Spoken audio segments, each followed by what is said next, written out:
AJ, tell me how much that thumbnail sucks. Are we live? Yeah, I feel like live. we're early. You started 1 minute early. No, what dude, is this? Whose clock do we go by? Your clock or my clock? We go by my clock. That's how. Well, now it it's works. 6 o'clock, so now it's okay. Okay. Oh, it's 6 AJ, o'clock. So we can we cue the chat? Can we cue the clock? Cue the cat. Cue the.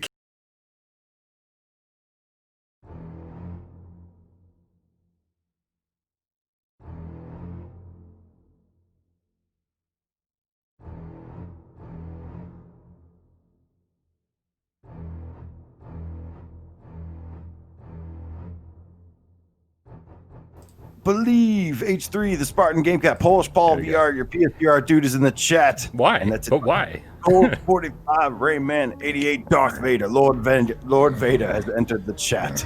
Of course, he is Lenny Cooper, Jason Ewing, Kane Ellis, Joe Mohawk, Rody, the GameCat, Guy on Fist Bump to you, Nick Milo, Roy Schwartz, Joe Grover, send Joe Grover over, right over. The GameCat, Nike, Alexandria, the GameCat, Steve, IRE, what is cracking in Ireland, my dude?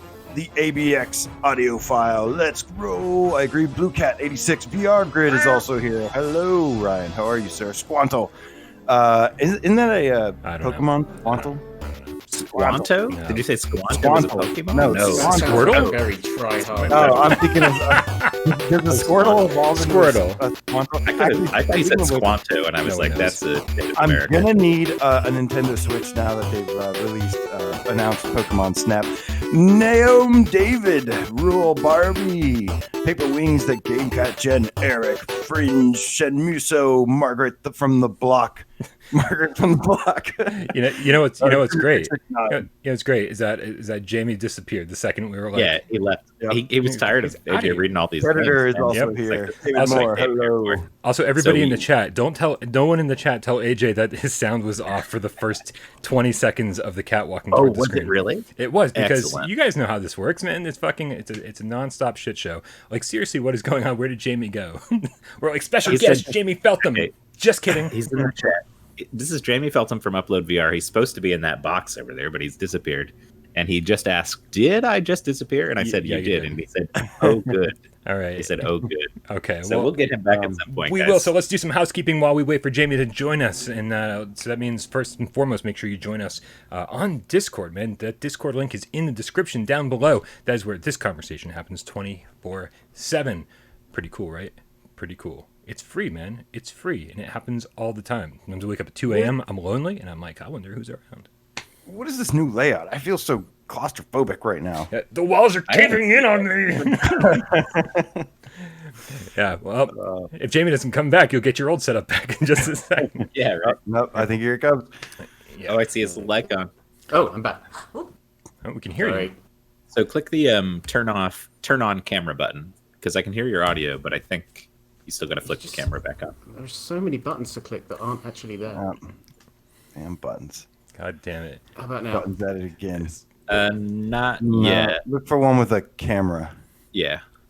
Man, it's a good thing this is on without Parole and not UploadVR. We definitely have different standards over here. Well, yeah, this is why they Trust me, don't this do it would live. be He just told us the that. same on UploadVR. So it's I've got an app saying video connected. Tech support's back, everyone. Thank you. It says video connected, but I'm not here. Brian, get the rest of the housekeeping real quick. Yeah, let's. Yeah, you guys go, and I'll hopefully join in a second. Excellent. If you want to hit that mic button, man, so you can talk freely while we're doing the show. Perfect. Wonderful. So yeah, Discord, we are taking care of that. Make sure you hit us up on patreon.com/withoutparole. For just $1 or more every single month. If you like what you see, if you don't, then I don't know, man, go away. What can I tell you? And he's back. This is wonderful.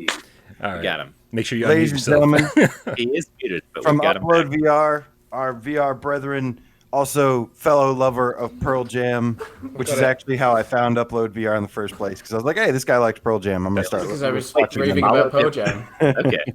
Really Jamie Feltham from Upload VR, man, thank you for joining us today, dude. How's it going? Thanks for having me. Oh, Eventually, I'm here and it's working. Everything. Upload VR is also in the chat. What's up, Upload? Love you guys. Are they? Yeah. They're everywhere. okay. You guys are everywhere. You're multiplying. This is your boss. This is your boss keeping an eye on you, Jamie. Yeah. Don't drink too much. Okay. Don't say the wrong Maybe I thing. should put this down for a bit. Yeah. Let me do the drinking. You're safe here. These walls will keep you safe. It doesn't. It's not fair to just say upload. It could be any of them. Yeah. Yeah. I think Anyway. Oh, Heaney. they said we Heaney's can keep you. They don't want you back. So Oh, sweet. Well, Jamie's Just in the ours chat now. Just then. And we're going to listen to Pearl Jam and play VR. Oh man, Jeremy's not going to be happy when he finds out he's been replaced. Carlos is licking his balls directly next to my PSVR. That's always good. All right, Jamie, that means you got to play even tomorrow before Monday because we got a Why We Love episode to do. And for that, I apologize. I am sorry. All right. I've already done that. Guys, I've already been through that experience. And what would you give it? A 1, 2, or 3? 1 being awesome, 2 being wait for a sale, or 3 being throw the shit away. The latter one, pretty much. Yeah. So Unfortunately. spoilers for Monday. I agree. Yeah. All right, guys. All right, Brian, what do we do here on this show? Dude, I have no fucking idea, but we do it every week, and I still haven't figured it out. But we do try to run through the PlayStation VR news of the week. But because we got Jamie here, man, I think we want to focus on some of the upload stuff that's been happening. But of course, what we want to do is start to show the way we begin every show with a little game of should we or shouldn't we. When we put 60 seconds up on the clock up on the counter, the way that Jeremy likes it. Yeah, there we go. And it's our time to tell you guys, the little game cats, whether you should or should not be watching and or playing the things that we've been watching and or playing. Jamie, you're our guest of honor. Would you like to go first? Of course. On your mark, get Des, go. All right. Well, I have been playing a deep cut in the PlayStation 2 and From Software library. I've been playing Kingsfield 4. Nice. Wow. Yeah, it's kind of weird. I just got the urge to go play really obscure PS2 games this week. You fit right in. And I ended up here, which it's basically it's kind of first-person Dark Souls, but obviously way before Dark Souls. So a lot of the mechanics that really popularized the series aren't available yet. It's like way more straightforward. If you die, you lose your save point and you lose an hour and you want to tear your hair up. The combat is really kind of obscure, obtuse, hard to get a hang of, but like there's something kind of like rusty and like granular about it that's just really, really enjoyable. Like it's the first game in a while where I just sit down and I lose like 2 or 3 hours like instantly. And you can just see so much of the series origins in it. And yeah, the Kingsfield 4. Is it should we? Is it yes? It should be. It's a should we. Nice. We should. Nice. So I actually you- played that recently myself. Oh, cool. Are Yeah. you playing Oh, on really? the original PS2, or are you emulating it, or what? I'm emulating it. Okay. I feel bad. Oh, I mean, I don't have a PS2 laying around either. No. Brian does probably. Yo, no, I've got the game on my shelf back there. I pulled out an old my Japanese PS2 for some reason because it's modded all to hell. Yeah, and I played the crap out of that recently. And man, you're right, it is really, really difficult to get into, but still infinitely better than the PS1 Kingsfields, which were like Yeah. And it's one of those things where I was like, I'm gonna try this just because I'm such a fan of this series and I just want to see it. And my friend who did the same thing like used cheats and said like, yeah, I approached it like a Disney ride. I just wanted to go through it and see it. But then I actually just found myself getting really stuck into it, you know. Yeah. All right, who's up next? I want to say AJ. Let's do this. Cool. On your mark, get Des, go. All right. So I played. We have some former developers or developers in that like to hang around, and I was talking to some of them about how I like hack and slash games, and they said, "Well, did you ever play Die by the Sword?" And I was like, "I've never heard of that." No. So I've been streaming this secretly in the Discord, and have been playing Die by the Sword. It's a 1998 game by Treyarch. And it's basically the 1998 PC Dark Souls. That seems to be the theme. We love our Souls games here. And it was one of the first games to have this crazy like combat where you can actually completely control the way you swing, like the direction up, down, left, right.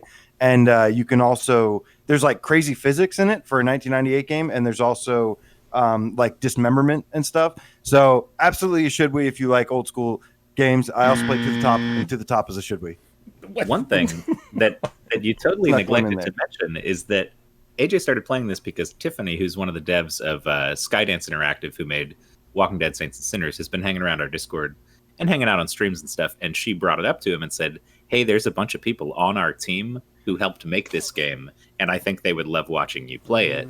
And so he had the original developers of this Die by the Sword game hanging out on stream, just like chiming in. It's hard as balls, but it's so much fun. It's so good. It's so ahead of its time. It's extremely difficult, though. It explains the crazy physics. Yeah. Sure. Yeah. Side note, it's funny. Did you know that, AJ, did you know he's going to be wearing a sword shirt when he did Die by the Sword? Because this is very on brand here. Oh, no. Is he wearing a sword shirt? It says the the sword band, right The Sword? Yeah, That's a pretty good band, actually. David? Live by the Sword, Die by the Sword. All right, I'm fine. Worn this in ages. How do you mark me? Also, AJ. Oh, sorry. No, please. I was just gonna say, AJ, if you are secretly streaming, I'm not sure you understand what the point of streaming is. He's streaming unlisted. It's not I only secret. stream on my channel VR stuff. That's all. I usually only talk about VR too, but I had to make an exception here because it's been a long time since we've done a GAMESCAST like this, a normal one.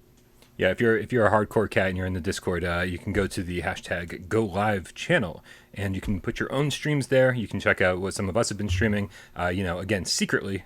So, it's always cool to see that stuff. I've got more secret ones coming.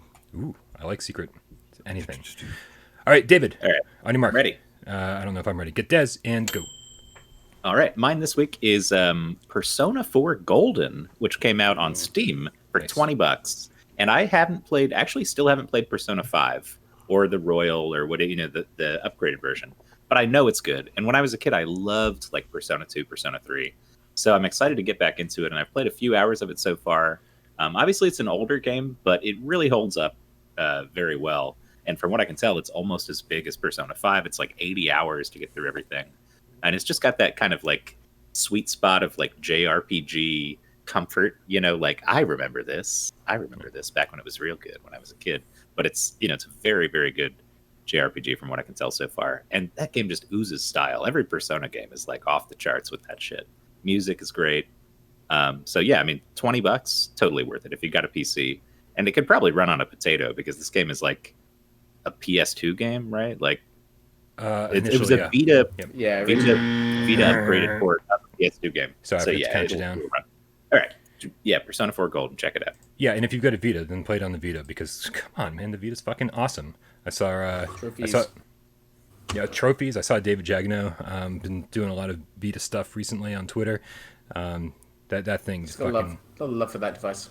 Yeah, totally underrated. People were like, "Oh, they pulled support too early," but man, maybe Sony pulled support early, but everyone else kept on trucking. I've always wanted to get a Vita, but the thing is, I feel like everyone talks about how dead it is, but then it still costs more than I expected to. Yeah. And I'm like, if it's that dead, how much should it cost? Can I get one for $80? No? Okay, never mind. And then I haven't bought one. So You can't find one for $80 these days. I don't think so. I think Vitas are still at least 100, if not more. That's crazy. And the proprietary memory cards are like crazy expensive still. Doesn't make any Bryan. sense. Oh yeah. Technically, if you still use the PS4 remote play, every game is still coming to Vita. So There you go. Straight. Yeah. All right. I guess it's my turn. So I guess where is my timer? On my mark. Get Des. Go. Yeah, I've been trying to just at night. I've been trying to like kind of kick back and like put the channel aside and just kind of focus on some of the shit that I love outside of Without Parole. And obviously, one of the things I love more than anything else, shut up, is horror movies. And so I've been watching a bunch of horror movies lately. Some rewatching, some watching for the first time. And I watched recently Demon House. I know Rypop's gonna love this because it's supposed to be a documentary, quote unquote, and it's by Zach Baggins, the Ghost Adventures guy. And it's basically he bought this house. Yep. No. Yeah. So he bought. There were these news reports and shit about this house that was super crazy haunted. All sorts of awful things going on in there. And he's like, I want to buy it. So he bought the house, and then he like filmed a documentary about all the crazy shit that happened in it. Again, documentary, right? This is like documentary is very Paranormal Activity level of documentary. But if you like Ghost Adventures, which I can't imagine, like it's really bad, but this is actually pretty good.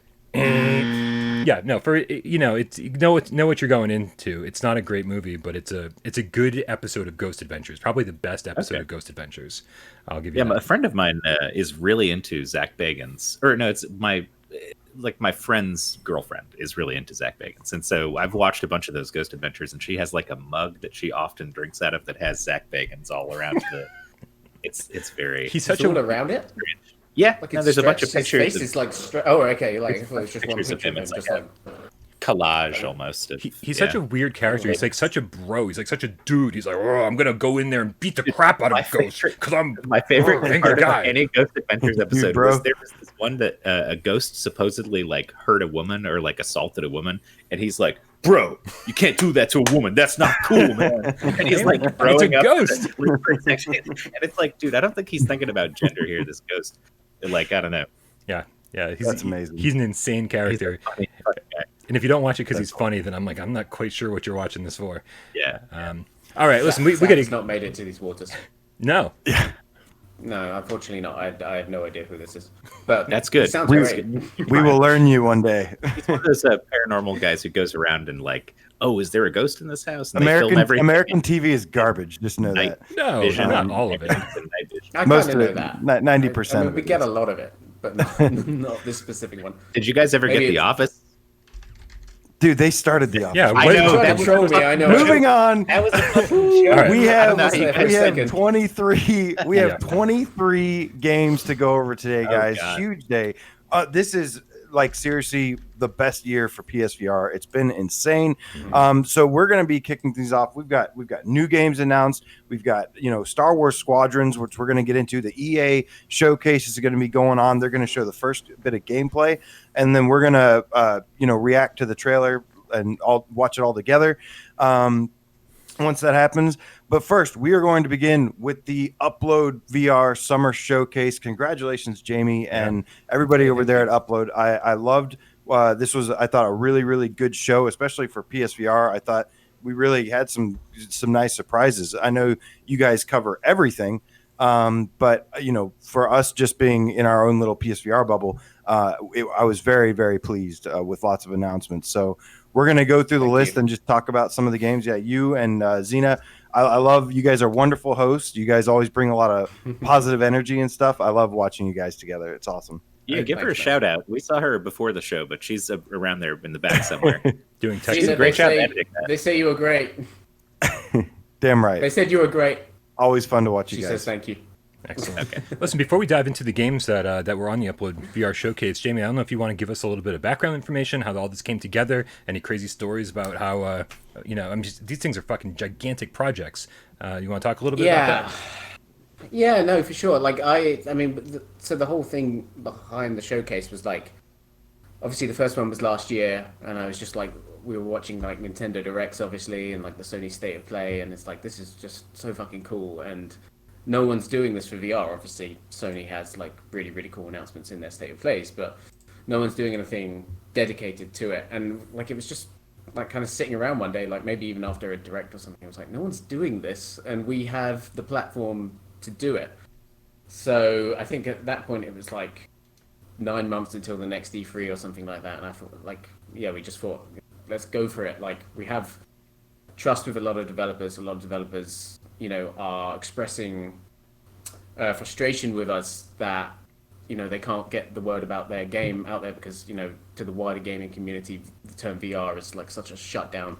Like, you see VR games advertised trying to push like the VR element to the back these days. That's the kind of situation it's in. So we thought like yeah, let's just try and make something that's like between 45 minutes to 60 minutes, try and generate that kind of hype that you would expect from like maybe not like a Sony show, but like maybe like a PC gamer show or something like that. Obviously we're a publication, so still has that kind of limits instead of being a publisher where you could just tell your developers what they're going to show when. But yeah, so this year, like, really interesting year to do it with the whole kind of COVID situation going on, because like for a lot of developers, like schedules and budgets and whatnot changed, and like a lot of things got shifted forward. But I think even in spite of that, like, I'm really proud of like the kind of showcase we put on and the content. Developers did an amazing job this year. Some of them were like really up against the wall and they did amazing work, I thought. And I'm really, really happy with how this year turned out. Hell yeah. You guys definitely, I liked how it was the E3 VR, and then E3 basically died. And you guys are like, no, it's the summer Upload. You guys kind of took the reins on that Summer. stuff. So Gotta roll good with job. the Yeah. punches. Roll with the punches. Roll the punches. But basically. yeah, you guys had tons of announcements. Some of these games we're going to go through are not actually completely confirmed for PSVR, but we do have some suspicions. We like to speculate a lot, so obviously I don't like when you guys speculate, but that's there's say we. reason. There's reason. There's reasons. Okay. I like speculating with absolutely no justification. Yeah, for sure. Before we get into it, you want to call out Joe Grover? Yeah. I don't have. Fuck you! I'm Tree Guy. Send right over. Joe Grover with a $30 donation saying, making pottery, having fun, takes time to master, not as complex as other art apps, which is good. Love interacting and seeing the clay change shape. Wish I could turn off the music and keep sound effects. Worth $10, not $20. I couldn't agree more, Joe Grover. That was. I don't want to say it was torturous because it was just fine, but it was. I'm hearing lots of positive feedback for Let's Create Pottery VR. And, while personally I couldn't be bothered to play it, I could see the appeal. I can see that if it's a cool little, if it does what it's supposed to do, I could see it being enjoyable. It's got a platinum trophy, so I'm all aboard. Yeah. Okay. What do you have to do for the platinum? Platinum must be spend a full-on year of your master. life. Yeah, I looked at all the trophies, and it's like buy everything from the shop, and some of the shit in the shop is so expensive that you're like, I've got to basically play this for 20 hours before I can even. Yeah, it's going to take some time. I don't know. I have to be a real potter and have nothing to show for it in the real world, basically. Yeah, right. If you could export the stuff to 3D printers or something, that would be kind of cool. Yeah, that would actually be really cool. Yeah. I think we'll talk a little bit more about that later in the show, though. What's the first game we want to address? So you guys, since I already have the trailer up and running, do we want to talk about the Saints and Sinners DLC? Absolutely. Yeah, sure. They of course announced we had heard hints that they were going to announce the first DLC, and luckily Skydance Interactive was listening to a lot of community feedback, obviously, because the number one thing that people said they wanted was a horde mode or survival mode. So they gave us the meat grinder. What a great name, man! I love it. It's awesome. Yeah, so this is going to be, I think, new areas as well as new modes. One new map. It's one new map. Okay, for now, one new map. If you watch, so I watched the UploadVR interview afterward, and they said three maps for this mode, and then one of them is a brand new one. Two of them are existing locations. This will be a free DLC, and then there's going to be a new weapon. It's a special kind of katana or new katana. And the katana is one of the best, most fun weapons in that game to begin with. It's so effortless. You can just chop guys' head off, and it doesn't even take stamina if you do it right. So that'll be fun. Seamless in terms of zombie murder. Yes, for sure. And the other thing is, I love those little pop-ups on the score pop-ups that they have now in this mode to show you how well you're doing. It looks very arcadey, and very fun. I think I only saw. Did they just show off the graveyard environment, or did they show any other environment? That's all I remember. Yeah. Okay. It's just the graveyard environment. But Sorry, I keep interrupting. I interrupt all the time. You're good. Go ahead. All I want to say is it's just it's kind of great that they started with the base game and proved the foundation in the first place to make people hungry for the horde mode, because I'm sure you guys know there's so many horde modes and so many VR games, and it's kind of you get a bit sick of them, but then they came along with a game so good that everyone kind of retroactively wanted it, which I think was a really, really good move. It's one of those games where I want an excuse to play it as much as I possibly can. I wanted to go back and unlock every recipe. I wanted to see what the post game had to offer as far as how does the difficulty ramp up on day 58 as compared to day 12. You know what I mean? So that's been fun, but at a certain point you do kind of unlock everything, and you're like, okay, well, I've seen what there is to see. I think they have a really good baseline here for expanding. This is a cool new mode using existing maps and one new map, but there's so much they could do with what they've already got in terms of you could add a side story DLC that's just a few different characters in a few different locations, sending you here and there. And it's the framework for adding more content to expand the stories is there. And I think they should do that next, hopefully, but we'll see. Yeah, that would be cool. It's a question of the quest port as well, right? That's going to be taking up so much time and resources for them. And that's scheduled to come out Q4 this year, I think. Right. So. I'm going to be very surprised to see how that actually runs on Quest. It's a real big test for the Quest, for sure. For sure. It's a real big test for the Quest, for sure. Yeah, I'm definitely. Bryan? I think the thing that excites me most about this is that, and it was something that I actually misunderstood when I first saw the news. They were talking about new difficulty levels, and the new difficulty levels don't just apply to the horde mode; it's actually for the main game as well. And that was exciting. shocking to me because I was like, you know what? I will absolutely delete all my progress and start fresh on a harder difficulty level. That sounds like a really fun way to go back and play through the game. Yeah. First of all, we got Darth Vader with 99 cents donation. Thank you so much, man. Then Actually, Robbie B, hey, the wait. English game Listen, cat. I'm sorry, I didn't want to interrupt, but I do want to say It doesn't work anymore. I want to give a shout out to Darth Vader's parents. Okay, that Darth Vader knows, and like Darth Vader's parents know. I want to say, guys, we love you, and thank you for understanding. Also, Who are Anakin Skywalker's parents? Do we know that? I guess somebody knows that. you Right? got to wait for We'll more get into sequels. that. More sequels. Yeah, we'll Or get into Ray, that. Ray and Kylo. I was going to bring up Robbie B with the €2 donation because he says all we need now is multiplayer horde mode. That is the other thing that people have been asking for in this game. However, I feel like if they add multiplayer to this, as cool as it would be, like I want a reason to be excited for Onslaught, which was also shown at the showcase. No new gameplay, but I see you guys got Norman Reedus from his basement to come and give a few kind words. Taking time out from his basement. Can we ask Jamie? Can we We ask? want to talk about that. How come there was no new footage and it was just Norman Reedus in a dark hallway saying he likes the game? Because that was a little strange. I was a little surprised. It was because we've already it was seen like footage. I was so hyped. I was like, after Norman Reedus talks, we're going to see something. Next game. Footage. Yeah. Do you know anything why they don't have new footage to show, or like what happened? I mean, obviously, I can't speak to it too much, but it just gets back to the COVID thing at the end of the day. Okay, that makes total sense. And like they said, new gameplay this summer, and it's just scheduled New to get gameplay shifted this summer. because of this whole thing, right? So Yeah, that makes sense. I gotcha. Yeah, I'm looking forward to that one as well because it does have this arcade style approach to it. Now, I gave Saints and Sinners a 10 out of 10 on PSVR. That's the only game that has gotten above a 9 for me. That I've personally rated. Bryan gave it a 10 out of 10. That's his first 10. You guys do a 5-star system, right? Mm-hmm. Did it make a full 5 out of 5 for you guys? I didn't. We went. I 4. didn't. Oh, Four. What has made it full 5? Do you recall off the top of your head? So probably far, Half-Life Alex. Alex. What Pistol Whip. about Asgard's? Asgard's Wrath was our first 5 out of 5. Yeah. Oh, okay. I still need to check that out. Listen, if we're going to talk Because about upload you get VR Pistol Whip reviews, to we 5. need to talk about separation, Jamie. You and me, we're going to fucking duke it out in the guys- alley. We'll take that. We'll take that off air. Yeah, we'll take that offline. That'll get ugly. I gotta save room.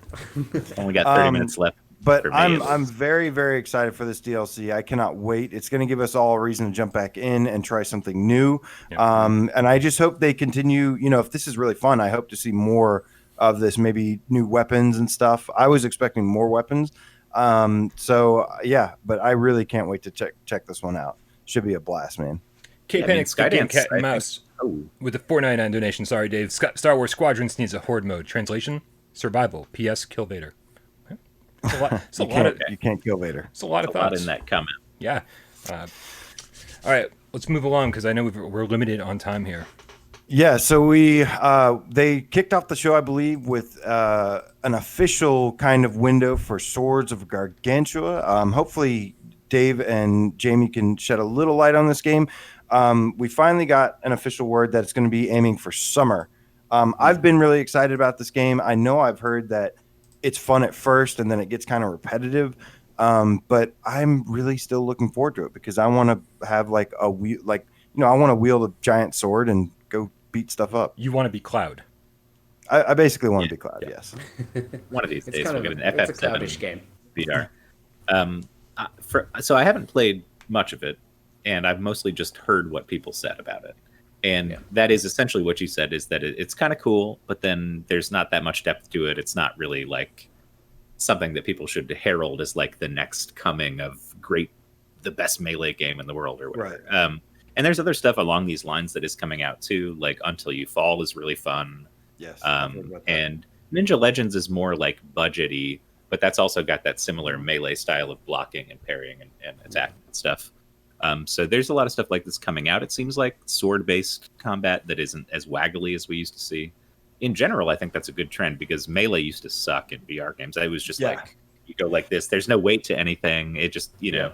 And so even Gorn, as silly as it is, the weight of the weapons, the physics of it, that's an improvement over what we had on for PSVR sure, yeah. at least before. Gorn is like really laid the groundwork for that in a lot of ways. Like obviously Gorn like only just came out on PSVR, but like it's like the early access dates back to like 3 years ago now on PC, and that's Yeah, and like I mentioned, Until You Fall, that has a similar sense of weight to the weapons. Like if you hold an axe, it doesn't just go like this. You've got to there's a heft to it. So hopefully, I believe that's the way Swords of Gargantua is set up, also, right, Jamie? That's kind of like it's kind of like a halfway house. It's not all the way there, but it's like, you know, you can see the progression from those early days of like the first PC VR games and stuff like that. I mean, the other big thing about the game is just the kind of like roadmap it's had has been quite expansive for any VR game. Like it's got like another big update coming this year with like the multiplayer. That's what the trailer was about, like the multiplayer update. Right. I think there's more story-based content, and that's like 2 years after it first launched. So I think that's quite impressive for like a game of that. I'm hoping it turns into and like evolves into like a multiplayer dungeon crawler. I think that's something we need a lot. But again, on the physics, I think physics are going to be huge for and really important for VR games moving forward. I think if you're going to be able to interact with all this stuff, besides graphically and just like depth of games overall, storytelling will be another one eventually down the line that's going to be important. But I think we got to start like, you know, baby steps. Got to take one step at a time. And I think physics, that's why I think I appreciated Saints and Sinners so much, is because it has that weighty feeling. Same with Golem. I really liked how it felt like you were holding this like really giant sword and everything was just clanking against each other. I just want to be Cloud. All right. So we also got a look at, now this is a game that's not, they haven't come out and said this is officially PSVR yet, but Bryan spoke to these guys before and they said, yeah, it's planned, and that is Stride VR. And it says it's a story parkour action game in virtual reality. Battle enemies in the canopy of a quarantine metropolis. Experience the feeling of vertigo as you stream between rooftops and flow across balconies in your effort to save the city. If only it was legal for them to say it's just Mirror's Edge. Yeah, I was going to say this is the one we said it's Mirror's Edge, right? You can't really read the plot synopsis without saying Mirror's Edge for that one. They should put it in there. This is one of those things where like people have said forever, I want X in VR. You know, we always say I want Time Crisis in VR, and we've sort of gotten that in a few different ways, but not fully. But then this is like, I want Mirror's Edge in VR. I've heard that since the beginning. People are like, let's get Mirror's Edge in VR. That would be so cool. Yeah. So it's good to see a developer kind of capitalizing on that finally, and making something along those lines. And though it is, like visually and aesthetically, absolutely just Mirror's Edge, you can see in the trailer there's some kind of really cool, interesting VR-specific elements, like to hoist himself over, he just like kind of throws his hand on a surface and it kind of vaults him a little bit. And if it can come up with a bunch of systems like that are very intuitive, like, then it really makes sense to me. The whole thing about Mirror's Edge, obviously, when the people first started saying that, was it just seemed like such a sickness magnet. And I don't know if that will still be there by now, but I hope we have to worry less about that as we move forward. You know, I think as frame rates increase, I think frame rate has a lot to do with it. Maybe even graphics, but I don't know, because even some of the best looking games, it's just something people are going to have to adjust to. It's going to be like, okay, don't let your first VR game be Stride. Like, build up to it. You know, they always say you got to build your VR legs, and then once you're comfortable with it, then get to that kind of stuff. Yeah, play Accounting Plus first. Yeah, well, move on. Get used to just being in there. I mean, I would absolutely say that, you know, I think frame rate does have a lot to do with it. I think that's probably the biggest factor. If we get these things up to like 120 frames a second, it's going to be a lot less of an issue. But the fact is that car sickness is still a thing for people, and that's running at like as fast as like real life, speed. Right? And so per second, synapses, frames per second, whatever that is. Yeah. So some people are just wired differently, and I think it just takes a lot more time for certain people to acclimate to this kind of stuff. You know, but hopefully the technology will make it easier for most people. So. And I'm a big fan of Sprint Vector. I think if they were to do something, implement the controls with PSVR, the Move controllers obviously being limited without joysticks. Sprint Vector controls look exactly like this. I mean, you press a button, you swing your arms, and you know you've got buttons to jump, you've got buttons to grab stuff. So I think they can pull it off. I don't think it'd be easy, but I think they can do it if they look at some sprint vector. But as a big fan of Mirror's Edge 2 especially, I'm definitely looking forward to this one. I was just picturing the Gorn controls in this, where it's like you can only walk God. this fast. Okay, we can't give them too much shit because they fixed it. So No, but They still, did, like, which we will get into. I just think it's funny. But it's hard to move like 5 feet in Gorn. It's true. But so the thing you said about hopefully they see that other locomotion style and incorporate it. Yeah, I am constantly frustrated by how developers don't seem to notice other similar games control schemes and just come up with their own thing in a vacuum. I mean, and it makes no sense at all. And it's like it does make a little sense. It makes sense overall. But like what I'm saying is, it'd be nice if people said, "Hey, is there another game out here on the market like this? What did they do? Like do some what research. What is the language for input that we need to standardize? Like if it works in this game really well, and my game's close to that game, maybe I can kind of do a similar thing, and then we kind of evolve towards a common language of input, like you have on the DualShock 4. We are getting there, but then occasionally you'll get these games where it's like, wow, dude, I don't know what you were thinking when you implemented that. Like, it took us so long. Even with like dual analog sticks, it took us so long to get to the point where first-person shooter controls were standardized. I mean, that took a long time. You know, if you guys remember, like early, I think, say Time Splitters on PS2 launch title, you were actually moving a reticle around the screen, and then also when you get to the edge of the screen, you're kind of pushing your view. Like it was. Oh, so it's like playing a light gun game without the light gun when you have the controller input. Yeah. So I mean, so it took a little while for that to get there too. So this isn't unprecedented by any stretch. No, it's not. I'm looking forward to the day when there is kind of a common language. There's no standardization yet, but developers are aware of this thing too. They are aware of this as well. It comes down to options, right? Like it's different for everyone, and the best you can do right now is give everyone like that whole smorgasbord of do you want to go full immersion or do you want to go to like just comfort, like, kind of introductory like teleport and stuff like that. I feel like, especially in the case of like something like Gorn, like the developers do really believe in that locomotion system, and to a certain extent, especially with Gorn, that's actually like a part of the gameplay. Is that kind of like you're kind of negotiating the map just as much as you're negotiating your opponent. Like, well, and when you see the opponents, they're moving like idiots too. So that's sort of like you're supposed to counterbalance that by like a moron. Yeah. Imagine like once it all worked properly, you could just run around Gorn like totally immersively. Like it would be an entirely different game, right? It'd be too easy because you could just run around like smashing people on the head, like really, really easily. And I'm a really big fan of that original Gorn locomotion system. I'll put my hands up and say it. Like, I prefer that too, to be honest with you.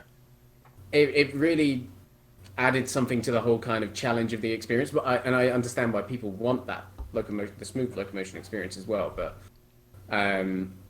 it's just a case of even if you do believe in that locomotion system that you have, and you might have something to say there, you gotta supply other options. Otherwise, you're gonna get Gollum, which is another game we'll disagree. Yeah, options. That's like the Doom VFR scenario too. You release it with motion controllers, and everybody says this is terrible, and then some people learn to use it and say this is the way I like to play it. This is the best way. Bryan is one of those people because he prefers the moves. But then everybody else says, oh, the DualShock 4 is the way I like to play, or the aim controller is the way I like to play. Right. So there's something for everybody. Jamie, I need to make a. What do you got to say, Bryan? I want to make a proposition to Jamie. I want to bring you back because I feel like we already in the 38 minutes we've been doing this, I've come up with so many things that I just want to like duke it out with you on. That like I want to just you and me, man, like duke it out and fight. Can I moderate? And fight about Golem, fight about separation, fight about all sorts of different games that we disagree on because I think that would be a lot of fun. Okay. Yeah, sure. I won't have a beer for that one. I'll be clear of mind. Oh no! Get real liquor it up, man. For that Yeah. All right, okay. I'll be full of rage instead. Then. I'm going to need the advantage, so get liquored up. So yeah, really looking forward to this one. I don't think they had like a window on this one, but we just know that it's begun development. Obviously, probably going to hit PC early access stuff first, and then if it comes to PSVR, which we're hoping, which they're obviously going to try, we'll probably see it way down the line. But just had to give it a shout because it looks really cool. But next we had real quick, AJ.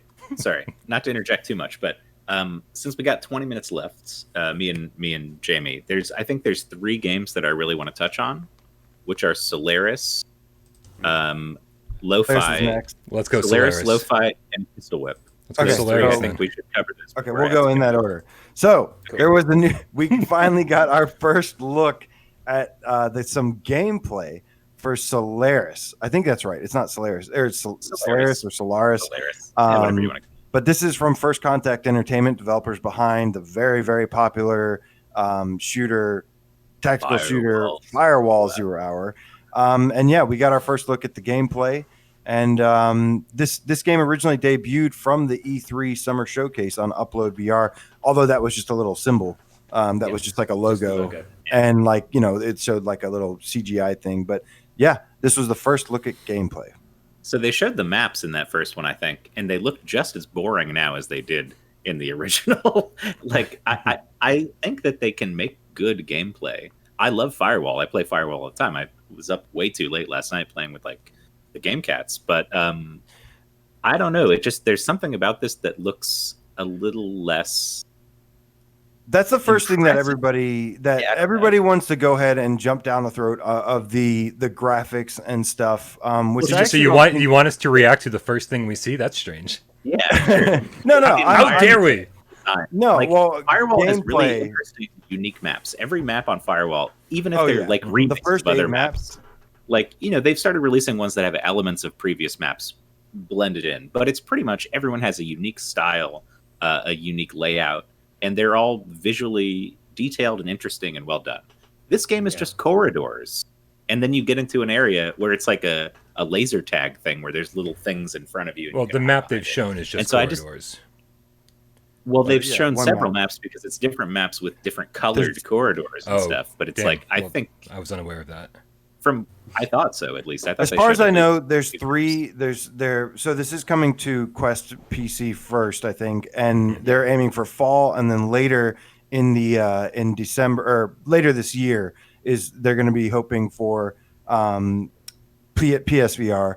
And yeah, that was again from the interview. I think David Jagano interviewed Shabs and sat down with him. Lots of good info. Make sure you guys definitely go over to UploadVR, check out some of those interviews for some extra info and stuff. But I've played, like I said, for me, first of all, I like the look of the gameplay of this. I think that's what Tournament, Quake, fast-paced shooting. Yeah. Well, it is. So it is that's like the thing, right? Yeah. Good. Well, I mean, the first thing I want to say is like the thing about Firewall was, and why people got so hyped instantly, was it was such a good application of the aim controller, right? Like, Yes. that, like, people saw that first. People saw the aim controller being used, and were like, yes, finally, this is the kind of thing we've wanted for ages.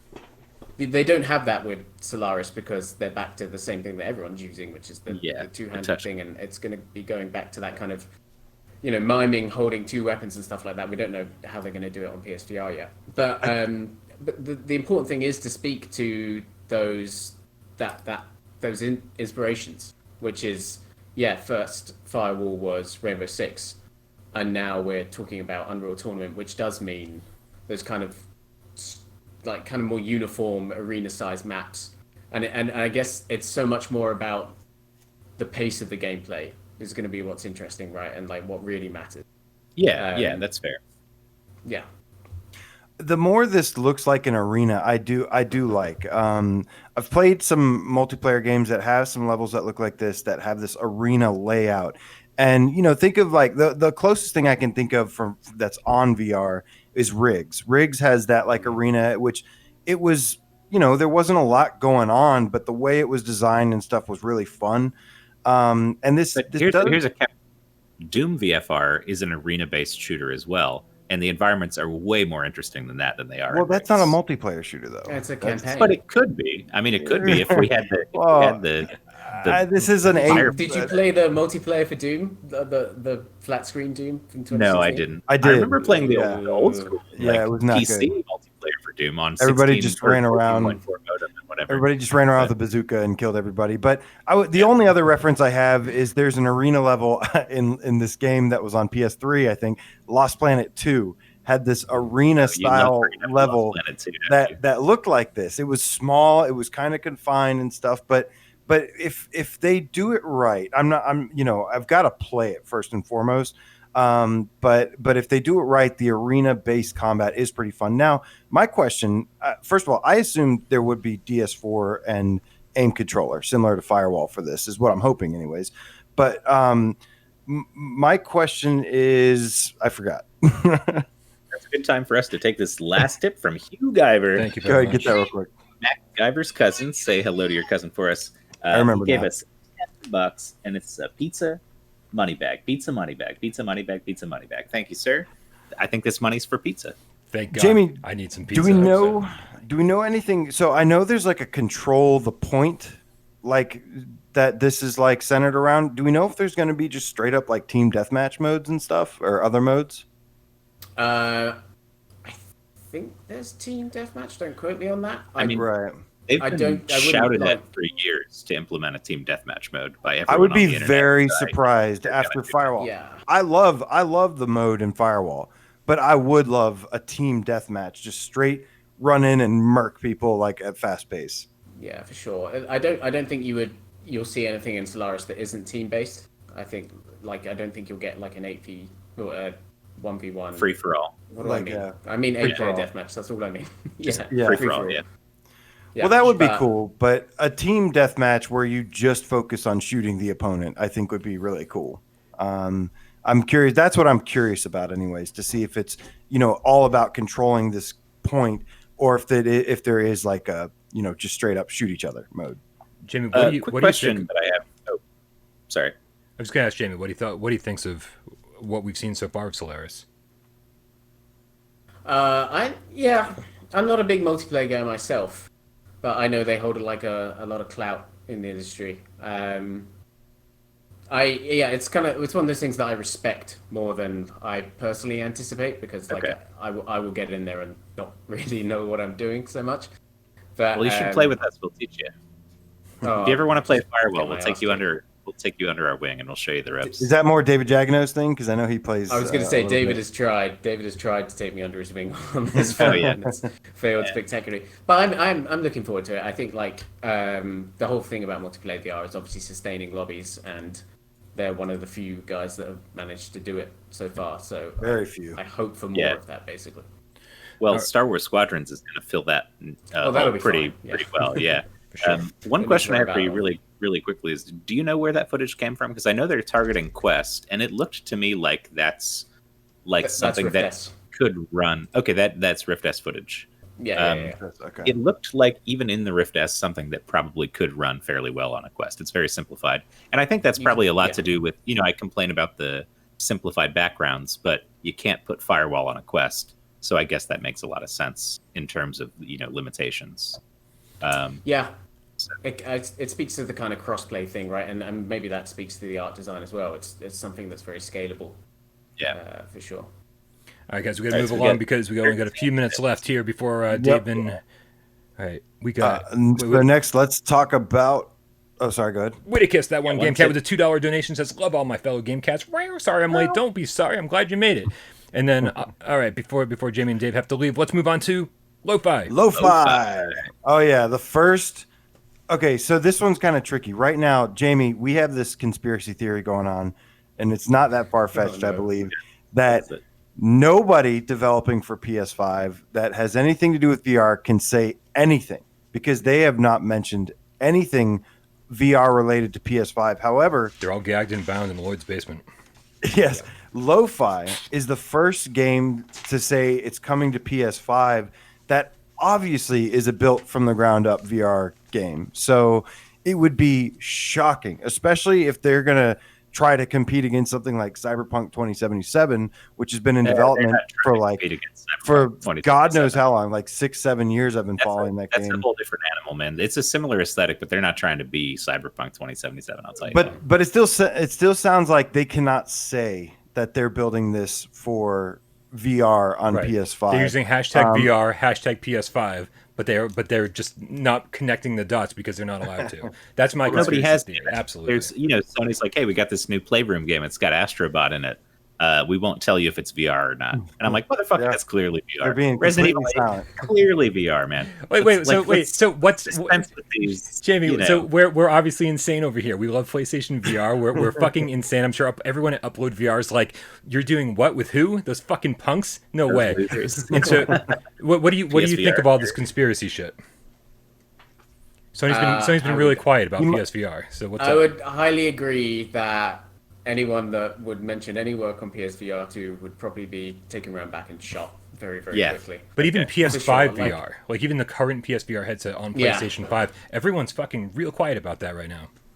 So our theory that we have around here is that this is because they're preparing a separate VR showcase. Well, hold so on, they Dave. Let's let Jamie talk a little bit here. Okay. I feel like the PS4 games on PS5 stuff, that will be the same beat. The kind of when they announce fully the backwards compatibility stuff, there will also be, by the way, for the next 2 years until we release our new headset, obviously they won't say that bit, but everything, like you can plug this thing in and it works, and hopefully developers can update games like Arizona Sunshine so they look good now.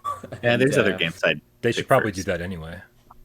Yeah, but no, I feel like, I mean, you guys have been following that story as closely as we have. Like, we're not going to see PSVR 2 until like 2021 at the very, very earliest, and until then, like the word is only going to be on backwards compatibility PSVR. Yeah, I agree. All we know at this time is just that it's being worked on or something to some degree. And what the little bit I know is still like very little, and it's definitely, it would be a huge surprise for it to come like early 2021, something like that. Although Bryan and I have been speculating a little bit why that could be possible, but we typically, that's like blow your mind, like would have if that were to happen. Okay, I just want to get us back on track here because we started talking about lo-fi, but then immediately switched gears to speculation about PS5 and PSVR 2. Right. So I just played lo-fi the other day on my channel because there's an early access version you can get, not on Steam, but the site called itch.io. And Jamie, have you played any version of this yet, or you've just seen footage of it? No, I've only played his first game, Technolust. I haven't played any of lo-fi Okay, yet. so there's no game in it yet, but the environments are absolutely breathtaking, and the way that you maneuver the car around from location to location, when this is like fleshed out as a full open world game, it's going to be very satisfying. It gives you that direct injection of Blade Runner stuff that everybody's looking for in a cyberpunk game, but there's just something very intuitive about the way that you move through the world in that patrol car, and just walking down the streets that they've established, even in the super, super early access version, is just awe-inspiring. Like the lighting effects, the reflections on everything, the sense of darkness versus very bright, colorful lighting, neon stuff. It just hits every mark that it needs to from an atmospheric standpoint. There's no game yet, though. So you can see there's merchants, you can buy and sell stuff. Like, for some reason, as a cop, I had a bunch of meth. So I sold all my meth to a guy, and I sold my marijuana also. You can't use the meth or marijuana yet, but it's early access, so we'll get there. It's likely to. Yeah, we'll get there. I liked how you were going around trying to buy meth and weed, and then I had meth the whole time. And then you were the one. It was like a plot twist Yeah. that you were the one trying to sell. No, I had misinterpreted the buy sell menu, and I realized that I was the one who was able to sell drugs to people. But so when it comes out, I think it's supposed to be like a kind of a detective game. You know, you have crimes that you investigate, and you can be a good cop or a bad cop. And there are NPCs around town that you sort of, go from place to place and maybe figure a little out. bit of decision-making stuff that they're going to involve. It's like you said, it's all about, like, right now they're still building the world out, and the world looks incredible. Yeah. I mean, I haven't seen it in VR, but I watched your stream, and the world itself, I really like what I'm seeing. I definitely want a full cyberpunk. I'm a huge Deus Ex fan. Would love like a full experience like that. Deus Ex, Snatcher. The cool thing too is it's going to look better because it's still not optimized very well. So like lower end PCs can't run it very well right now or at all. But, as they go through the process of making it an actual game ready to release to the public, by the time it hits PS5, this is going to look gorgeous. And it's going to run pretty well, I think. Guys, So- if Techno Gatsby's still in the chat, shout out to him for the $2 donation. He says, "Be well. Happy Father's Day." Oh, guys, I forgot. Damn it. Okay, we don't need to talk about that. Okay. Moving along then. Moving along. And then 2021. Do they have? Then they still have like a Kickstarter open and stuff. Is that what The they're aiming for? Kickstarter is wrapped up now. They're not doing any more Kickstarter stuff, but they beat the goal pretty well. And Good. so I think PS5 is in the books for 2021 is what we've seen. So and Jamie, do you know like anything about that specific trailer, like where that footage came from, or how far he is along? Is that the same build that I just played the other night, or do you know if that's... It's very much like Blair Renaud, the guy over there. He like kind of adds bits and pieces as he's going along. He's very presentation obsessed, as you guys like clearly touched upon. For him, I think it is very much a case of like that atmosphere has to be absolutely right before he goes into any kind of the gameplay mechanics. So I think for him, it's going to be a case of like 2020 is going to be building all of that atmosphere out still, and then maybe towards the end of the year we start talking more about what the gameplay looks like. Yeah, I mean the PC roadmap is kind of like a full release by the end of 2020, but I don't think that that's realistic. Honestly, I don't think that's going to happen. I'd be surprised. Speaking candidly. Yeah, I think so too. We have 4 All right, minutes, I got guys. 5 minutes, AJ. Well, by my clock, I got 5 minutes, so Okay. I got 5 minutes. Right. What do you got next on the list? Let's try and knock it out. Next, finally, before you guys get out here, we want to touch base on Pistol Whip, which finally got a release date of July 28th.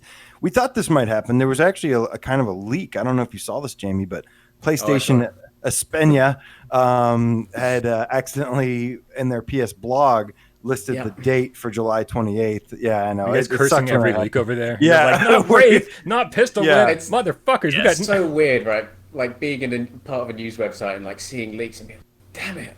And Every then- time. Well, it's kind of similar to us. But, like we have embargoes, but sometimes somebody just doesn't follow or doesn't have an embargo because they buy it early or got it early somehow. Oh god, regardless of a PR person. Damn and so we've Australian got store. this embargo. I where was it's about like- to say someone in Australia. Yeah, exactly. So Yeah, we've got for this sure. embargo. We can't say anything about a game. There's other guy over there streaming the entire thing, and we've agreed not to do it. And we just wait and let him do it. Yeah. So Yeah. I got to imagine it's a similar feeling. So they said that, again, watching the interviews over there at Upload, they are going to be bringing the current 15 scenes, which is basically the levels that they have right now, that are on PC. They're going to be adding the new update, another update pretty soon. And then, 28th, it's going to come to us on PSVR. And then they also said down the line, like later this year, they're trying this new action pack is what they're calling it. And it's like being named the Concierge. Oh, there's also the Heartbreaker update too, which Heartbreaker, is supposed that's to be the one. I more, didn't remember more it. Yeah. chilled out. It's supposed to be less intense and more like vibey sort of music because the music is typically pretty kind of heavy industrial or like dubstep, like dark electronic stuff, compared to Beat Saber's more like upbeat, EDM thing. But it's crazy to think about how much they've added to this game so far for free. Like when it came out, I thought $25 was way too expensive. But then I played it and I was like, okay, the core gameplay is awesome. I love this game. Now they just keep putting out free new stages. So I think that's a good, for the future. I think They've done it, man. Like they announced they're one of like 10 Oculus Quest games that have made $2 million in revenue. wow. They announced that a couple of weeks ago, and That's wild. that's just Quest. That's not PCVR, and obviously it's not PSVR. So for them, like Pistol Whip, and they've been very public about this. Pistol Whip was like, how can we make money in VR? Because obviously they did the gallery games that are also on PCVR, and they're very like successful, but they're not the big thing that Pistol Whip has become. And so for them, it's very much. I feel like it's very much hit the stride they wanted it for sure, which is cool to see. I also think this means I'm never going to get the gallery games on PSVR like I wanted. Big point and click adventure fan. I kept begging those guys. They're like, no, we think it's coming. And I was like, okay. And now Pistol Whip, I'm like, oh, you guys don't care. Sorry, we've about got a that giant moneymaker. We can't do anything like that anymore. for sure. Listen, Prince money. I know you guys got to get out of here. Jamie, any thoughts before you get out of here and go watch the EA showcase? No, just like thanks for having me. Really good to finally talk to you guys face to face. had a lot of fun. Yeah, no, thanks for your guys' support of the showcase. I watched some of your stream live. I actually specifically watched like the last 5 announcements with you guys because I was like, I know we've got like free PSVR and things in there, so like I just want to watch these guys right now and make sure they're happy. And you're like, cool, and I was like, whew. Okay, so I was very pleased, man. I appreciate, and I know you're like one of the main PSVR guys over there holding it down, and just always appreciate your coverage on there. And yeah, make sure everybody checks out UploadVR.com. We get a lot of our news sources from there. They're on Twitter. Follow me on Twitter. You will see upload stuff as well. And yeah, just appreciate you, Jamie, for all you do. Keep listening to Pearl Jam. Thanks, I want your full Pearl Jam new album analysis. I saw part of your thing. I look forward to seeing the rest of your review of the album. Next time, maybe. Yeah. Jamie, you're welcome back Jam anytime, Parole. dude. Absolutely welcome back whenever you Cool. feel like coming back. I feel like an hour wasn't nearly enough time to get to hang out with you. No. Yeah, I won't do for it. sure. We'll do it I'll be again when back. we have a lot more time. But go enjoy EA Play, and we'll talk to you soon, bud. Well, I have to All go right, work. thanks, guys. So thanks for being here, Jamie. I didn't get to say anything yet, but yeah, tell Jack know that Saints and Sinners doesn't need room scale. Next time we talk. Okay, all right. He'll later. appreciate that, I'm sure. I'm going to go back to the hold screen. All right, I gotta All go right, too, thank guys. you, See Jamie. later. Dave, take it easy, man. Professor Lilith, $4 tip. Thanks for all you do for us, guys. And I'm out. See you later. All right. There Love we you go. guys. All right, I'm back to the hold screen for just a second here while we get everything set up. I do want to make sure that this doesn't look like complete We got a garbage. lot of show left, guys. Don't go anywhere. Holy shit, Brian! It's just you and me, man. Just you and me. Uh, I know, you're dude. gonna There's be- I know there's a lot of people asking about the EA Play, and we know it's only 45 minutes. I want to Yeah. know. I want to know, man. Like, maybe we should just watch the show. I think we should just watch the show. Well, we can let the cats decide. I mean, we got a lot of games to talk about still. I know. I I don't want to but- watch this whole show for this. I mean, if you guys want us to react to the show, if you guys want us to watch the show, just let us know. But otherwise, we're just gonna wait for the VR stuff to pop up and then grab it and then watch it there. It's up to you guys, man. That's what the cats want to do. I don't have to. But I don't know, again, I don't know if Jamie disconnected. 22 games. Yeah. Jamie, if you're still watching, make sure you disconnect. From Well, his thing is frozen on my side, so yeah, so that means he might just be frozen on the screen with us. Oh no! let's see. Can you switch scenes and go back? Let's see. It won't be that's what I'm thinking. Orsi, it says it won't be 45 minutes of VR. I think there's going to be like, if anything, like 2 seconds of VR.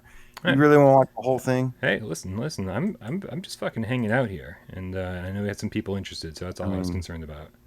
That's all I was concerned about. Just react VR.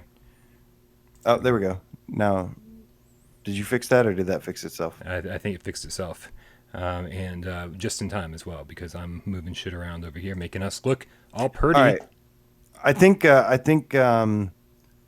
everyone wants to watch. Oh, fuck, it's kind of divided, but it seems like most people want to watch just us seeing the VR stuff.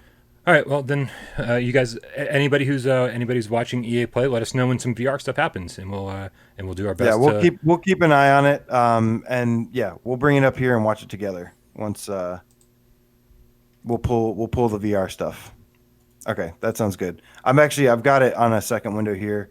I got it on a second window here to take a look. Brian, we got some more games to talk about. All right.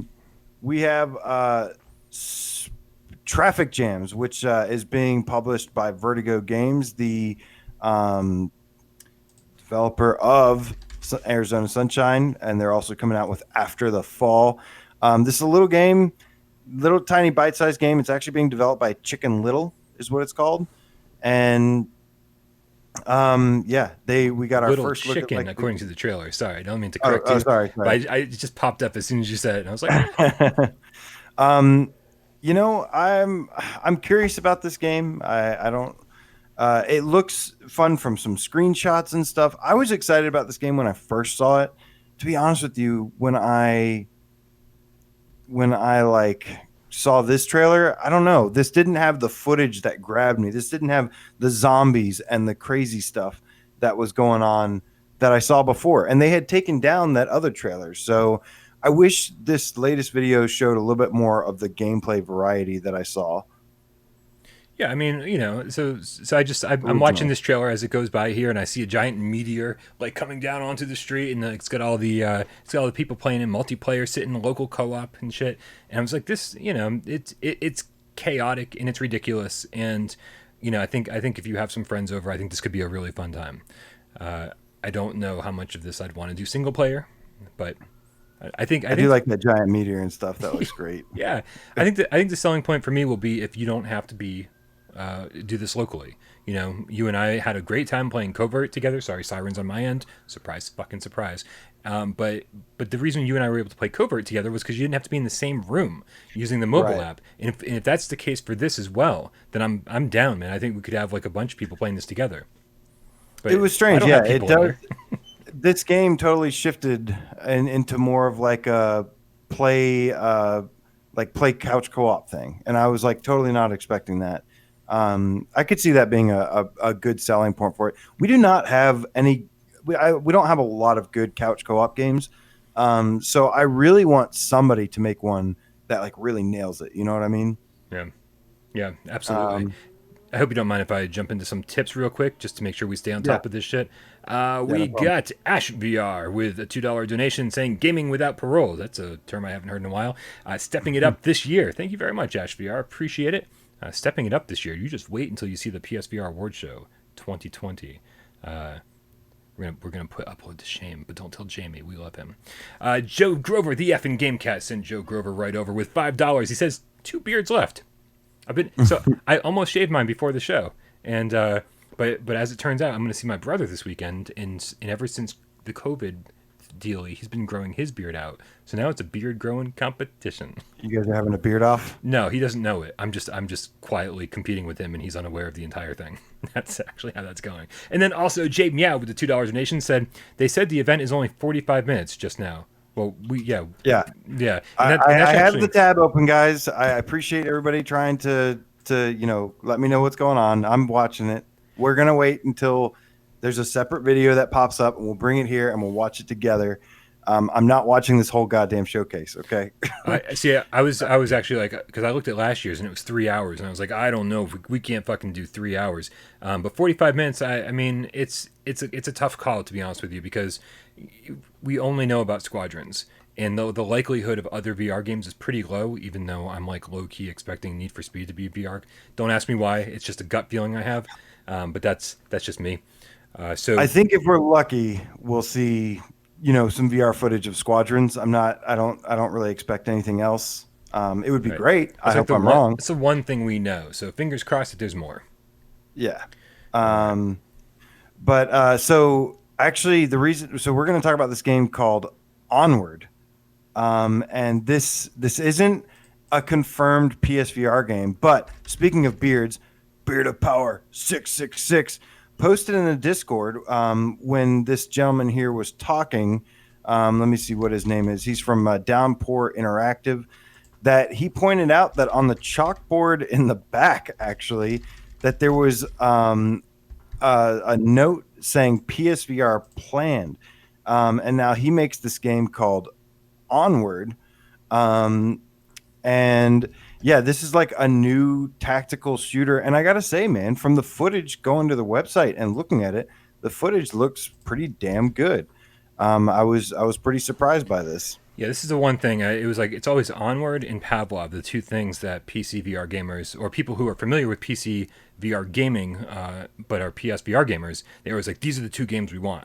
And I was like, all right, cool. So it was kind of cool to see like that maybe there's a potential for this to happen. Because I know people are excited for this kind of shit, and if we get it, amazing. Absolutely Dude, amazing. we need more modern combat tactical shooters, modern combat multiplayer shooters. We need more games like this. And do you have the footage rolling? I would if anything was working right on my end. Once you get the footage rolling, they'll be able to see this game.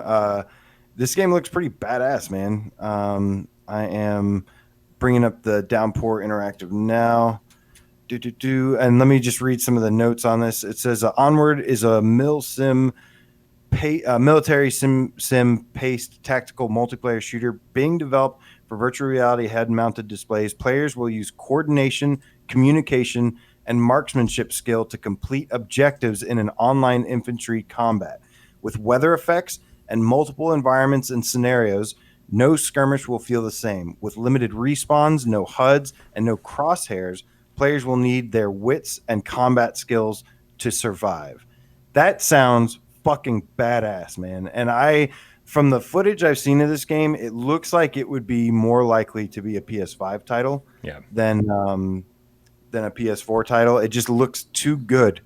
No offense to PS4, I love you, but it looks too good to be a PS4 title right now. Yeah, smaller dev teams certainly have a bigger problem getting like really technically good looking games running on PlayStation VR. We've really seen that you have to be a developer like Capcom with that crazy AAA budget to make some of that shit happen. Also, this is the weirdest trailer ever. Why is it in this aspect ratio? It's like the super high wide frame. I'm like, okay, I don't know. You can't can you scoot it down a little? Yeah, I could, but then if you scoot it down back a up. little bit, it won't be as cut off. No, it's not. I mean, you're seeing the whole thing. Oh, that's the whole thing? Yeah, okay. That's what I'm saying. It's a fucking real strange aspect. Some movie. Right? But yeah, guys, check out the gameplay. Look at the gameplay here. Look at that. I mean, look how legit that looks. This guy said that he dropped. I think his name was Dante Buckley. He said that, he compared what his dream of making this VR game was like Arma 3. I know, do we got any Arma 3 players out there? I know people to this day that still play Arma 3 and are obsessed with it. But again, he's only got this listed as PSVR planning, basically. So he's got plans for it. I think he's planning to bring it to the Quest first. However, this is one I would absolutely love to see. I think we need more tactical shooters for sure. Absolutely. I 100% agree. But I think we need to move on to the next game so I can get this goddamn trailer off the fucking screen. It's driving my OCD is going nuts over here. Dude, you're going crazy. I'm having to watch Apex Legends or whatever it's called right now. It's killing me. We're missing out on Apex Legends. We're missing out, guys. No, This is what everybody's not freaking Apex out Legends. I'm so right. sad. So, guys, here we go. You want something good? Wraith: The Oblivion Afterlife, the newest game from Fast Travel Games, and this is a horror game based on the World of Darkness franchise, which is basically some kind of like using a novel to play some Dungeons and Dragons stuff. But Brian, I want you to take the lead on this one, and then I'll jump back in. Yeah, I mean, this is the first horror game that I've ever heard of where you're not playing. I mean, and correct me if I'm wrong in the chat. I know there's going to be like 50 of you that be like, that's not right at all. And so I can't wait to find out how wrong I am. But I can't think of any other horror game I've played where you don't play as like a human, like with supernatural shit happening around you. This is the first one I've actually heard of where you're playing as a supernatural entity. You're playing as a wraith. And then learning what that means throughout the game. According to, if you guys haven't watched my interview with Andreas Juliusson over on this channel, I was gonna be like over on that some other channel.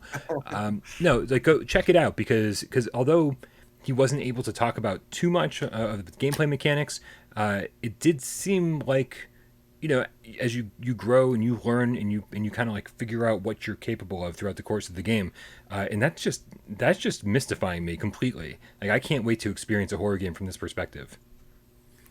Yeah, absolutely. I do think it's funny how they call it entity. They specifically will really try not to say ghost because it's like you're not. He describes it as being somebody that's like both kind of not dead but not alive either, like kind of in like another reality almost, or another realm.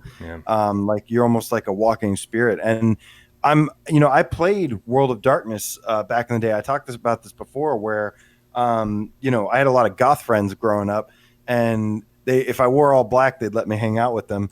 And that's basically, I've been wearing black ever since. But they basically had the vampire and the werewolf things, and we played it. It was similar. It's like the only thing close to like Dungeons and Dragons that I had, but really cool world and really cool storytelling, character building, stuff like that. So they did actually show a little bit of gameplay in this trailer, but it was very, very minimal. We're going to be getting more in August. But man, I just, knowing Andreas Juliusson and what's the creative director's name? I'm sorry, who? What happened? When for how? Well, they are huge fans of horror. Let's put it that way. You're talking about Eric with the unpronounceable last name because I am like so American and dumb that I can't pronounce other last names properly. Yeah, Eric. Eric was comparing it to Alien Isolation and Amnesia: The Dark Descent, and I was like, dude, that's a fucking scary comparison to make. Like, I was almost like yelling at Andreas Julius, and I was like, what are you guys doing, man? You guys are setting yourself up for failure. And he's like, right. we think we've got this shit covered. Like that's what he basically said. He's like, no, it was like, if you're a fan of those games, like we are all about. We think VR is perfect for these narrative-driven horror experiences, horror games. I shouldn't call it an experience, and he's referencing these two games that everybody goes fucking haywire and bonkers over. Yeah, and I just love it. I'm like, Amnesia, right? And they're not holding back. Like they are very confident. And don't get me wrong, Apex Construct, awesome game, right? But very really good world. But a very early VR game. Like it's got some of the trappings of an early VR game, despite the fact that it does a lot of things very, very well. And so this is the first time. Obviously they worked with Neat Corporation on Budget Cuts 2, and they did their side project of Curious Tale of the Stolen Pets. But this is their first, like really, when you look at it this way, this is their fourth game, but really only their second big VR game. Right, that they've done internally on their own. And so you're just like, wow. Nick Mule's like, it's pronounced Odal. See, he still can't. Can somebody please replace me on this show? Somebody Jamie's going to replace me from this point on next week. I don't know. But so this is in other words, what I was trying to say was like this is a big deal, man. Like this is a really big deal, and like a huge deal. We don't. This really is one of my most anticipated games now. Yeah, we don't know what Fast Travel is really capable of at this point with their expanded team. I'm excited, man, because they've got people in the office who they said they play this game every Friday in the office. Right.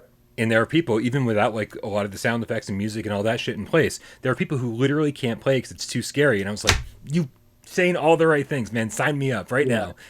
So I'm very, very excited for this game, for sure. Yeah, I think this game is a huge deal. I really can't wait to see more gameplay in August, the actual gameplay. And yeah, I just love how he keeps alluding to the fact of how scary it is.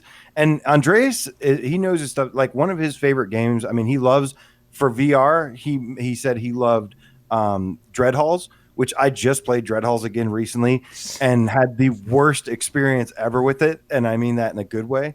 And then he said his favorite like flat screen horror experience was PT. And then he said that what is it? Silent Hill 2. He's like a big fan of Silent Hill 2, which I think I'm like, okay, this guy's got good. Yeah, I know, right. But I'm like a big fan of Silent Hill, has good taste, and he says that this is his dream project. Good. And I'm just like, hell yeah, man. This is a game that everybody needs to be psyched about. Cannot wait to see more. When this game leaked accidentally on Twitter, before their scheduled upload showcase deal, the second I saw it, I DM'd Andreas Juliusson and was like, dude, like, I mean, like immediately I was like, did all brain functions shut down and I was just like, all I can do, I need to DM him as fast as possible. And I was like, thank you guys so much for making me a game that like I'm super hyped for. Talk to me. There's been such a drought on horror games. We've had such a big drought on horror games lately, and it sucks. So to get something huge like this coming, man. Yeah, I mean the list of games that are coming is starting to get a little bit longer, and it's getting there. Yeah, and I'm very, very excited for this. Troy Powell. It's you know what? We should probably. Oh no, this is still the UploadVR Summer Showcase. I don't have to keep changing the text. This is Wraith the Oblivion Afterlife. That's the full game. Yes. Wraith the Oblivion Afterlife. I know it's kind of a mouthful at first, but you'll get used to it. New Wraith the Oblivion Afterlife. And Knuckles DX. All right. So really can't wait. Thank you, Fast Travel, for doing this. I'm so freaking excited. Cannot wait. All right. So we also got a first look at there's something this is another one that's not completely confirmed for PSVR, but it said all major headsets. So we'd like to think so, but it's called Agents. And I thought this one was very, very interesting.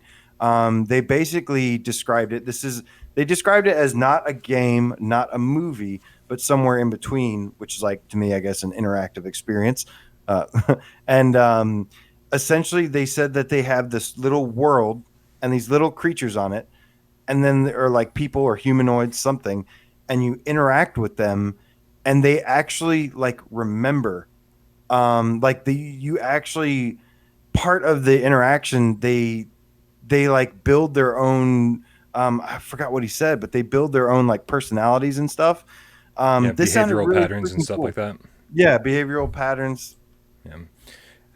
It looks really cool. I mean, it's funny because you look at this at first and you're like, oh, we've played this. It's called Oh My Genesis. But right, you get the little world and stuff and the little characters running around on top of it. But it's wildly different. What they're doing with AI, I don't want to call it unprecedented because that's a little hyperbolic. But I want to know. Is this more than like a little Tamagotchi sim? I think so. I mean, even just from a programming standpoint alone, it absolutely is, because a Tamagotchi has kind of like standard things that you do. Like they don't necessarily like adapt to anything. I mean, you feed it and it poops.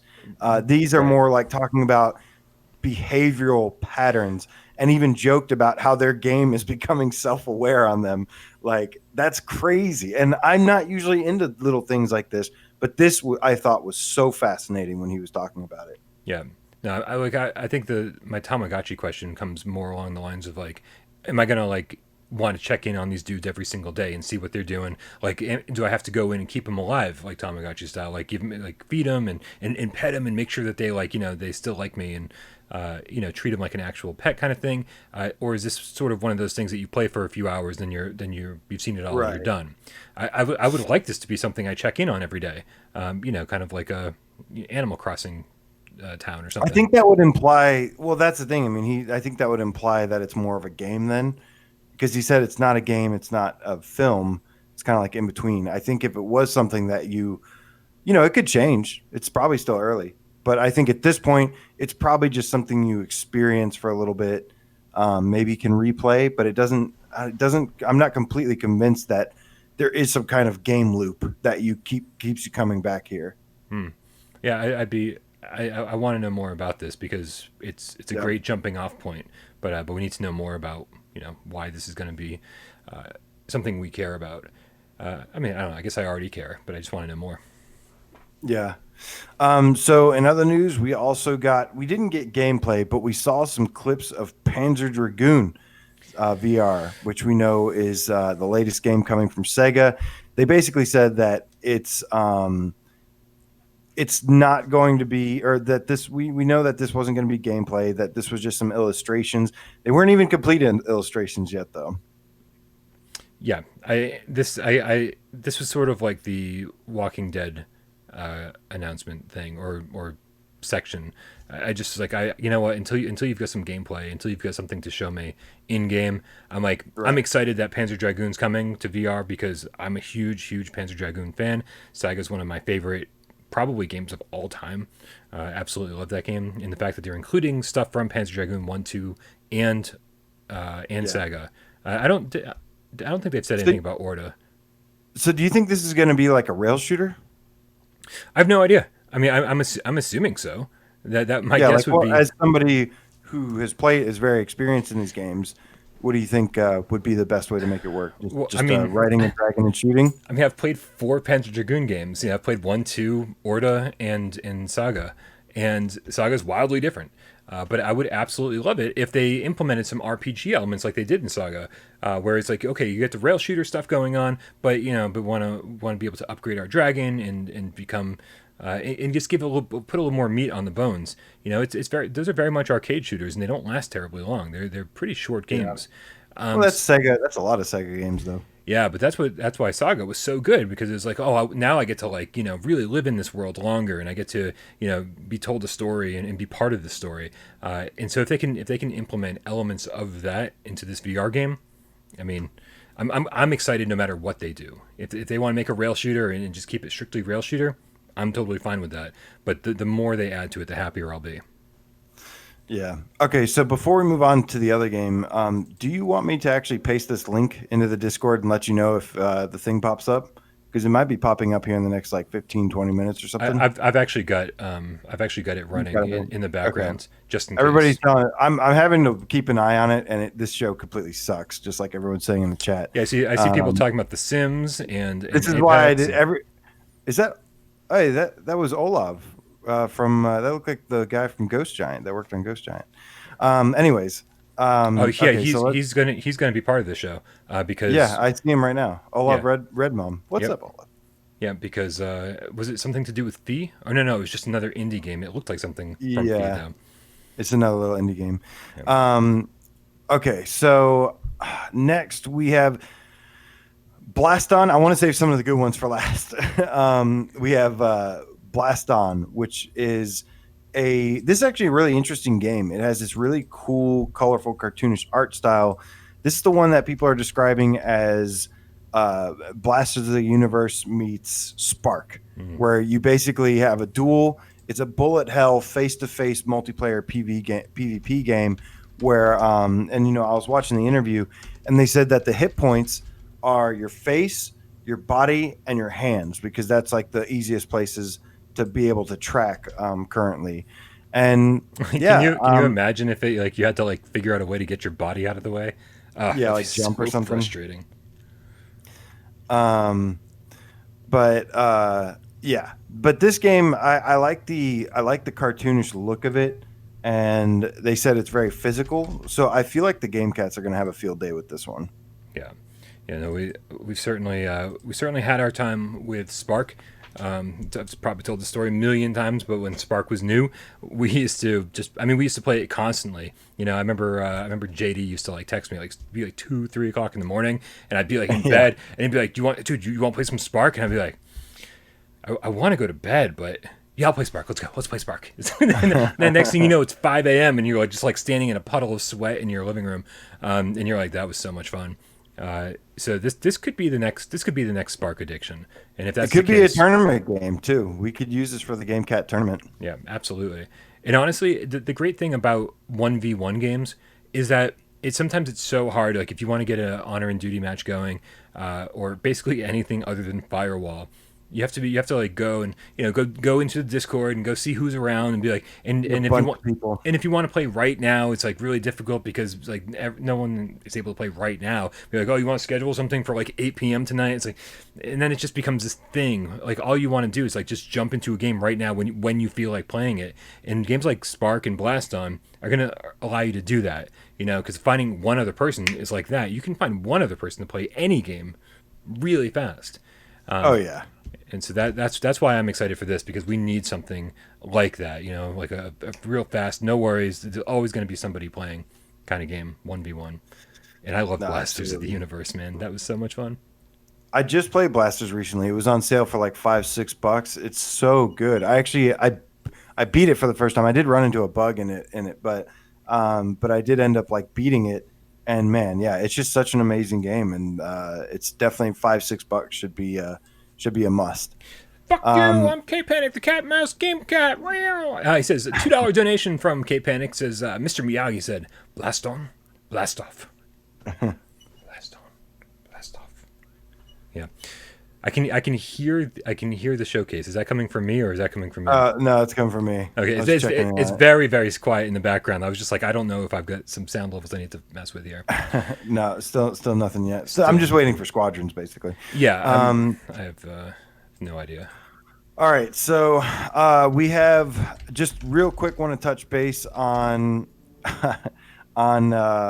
Space Team VR, which I had to give a shout out to this because they showed some new gameplay from this, and I'm really liking what I'm seeing here. I know the cats are like super hyped for this one, just like we said before, but they showed some new things that I thought were really funny. Of course, this is like an 8-player kind of Star Trek Bridge Crew meets Job Simulator kind of thing, where you have a bunch of goofy stuff going on. Is it 8-player? I didn't realize that. That's well, actually... I think it's 8-player on PC. I don't know. We don't know about PSVR just yet. But still, it could be less. The more the merrier. It's like so chaotic and stuff like that. So yeah, because 4 people, just trying to manage 4 people in Bridge Crew is like already Yeah. enough.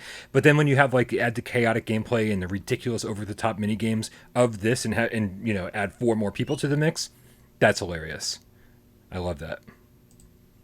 I loved the look of the some of the mini game stuff going on. There was like the whack-a-mole. Like the whack-a-mole had me cracking up. I mean, to have that integrated into something where you're repairing your ship, and then, you know, I think we all laughed out loud genuinely when it shows the dude, it shows everybody around the station, and just everything's on fire, and everyone's just kind of standing around in a circle, and the whole ship is just burning. Right, just mass chaos, and the more chaos, the better. That's hilarious.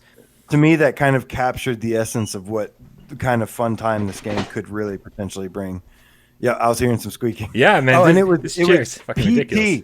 PT was the other thing I was thinking of, that your chair was squeaking, and I was like, what is that reminding me of? Oh, like, yeah. Why is that scaring me? That's hilarious. And yeah, there was always some squeaking in PT. But yeah, really looking forward to this one. No date on PSVR yet, but still looking forward to it. So we got 2 pretty big ones left just from the Upload showcase alone. Jeez. Yeah, this, like I said, I really thought Upload, you know, what most people don't realize is how hard these shows are to put together. You've done stuff like this. I've helped you do stuff like this. It is not easy, man. Everything kind of has to just fall in line, and you don't control what's being released and what, you know, is being set on a big stage somewhere and what you are able to get away with. So it is a shit ton of work. So was really happy. One of the biggest surprises, possibly the biggest surprise, was that we were saying how much we wanted a dungeon crawler. We need more dungeon crawlers for PSVR. Operencia, the Stolen Sun VR by Zen Studios, was announced as getting VR support soon. Yeah, I was honestly, like, more so than even the game, I was so happy to see the name Zen Studios again, because, you know, at the beginning of the PlayStation VR lifecycle, they were on top of it, like nonstop. Not only did they give us pinball, and, you know, say what you will about Out of Ammo, but they did publish that. They also gave us Infinite Mini Golf, and like there were Castle Storm VR, and I think a couple more games. Right. So they were like, you know, they were very, very for PlayStation VR and VR in general, and making sure that, like, even like some of their old games like Castle Storm, you know, they did what they could to kind of like implement VR elements into that and make it playable in VR. And then they sort of fell off the map, and I was like, and I feel like I even said recently that, you know, they probably had to go focus on games that'll make them money. And then for them to come back and say, oh no, we added VR support to this game, you know, that's been non-VR for a little while. It was really, really reassuring to know that they're still around. So the fact that, you know, people complain about short PSVR games all the time. It's time for some of you, especially the ones who say that a lot, to put your money where your mouth is, because this is supposed to be a 20-hour game. And it has this weird, first of all, the art style is beautiful. The art style is absolutely gorgeous. And it is this odd turn-based system. Apparently might be starting. So I don't know. Do you want to try to watch the EA thing live? See what we can do. If I can make it happen, I'll make it happen. See if you can bring it up. I'm watching it right now. Okay, let's see. We'll fade on over to this Squadrons. Here. First look at gameplay. Let's go. I see it, guys. Thank you. All right, so we're gonna throw on this Star Wars Squadrons thing real quick. We're gonna do our best to. That's for sure. We will get back to Operencia.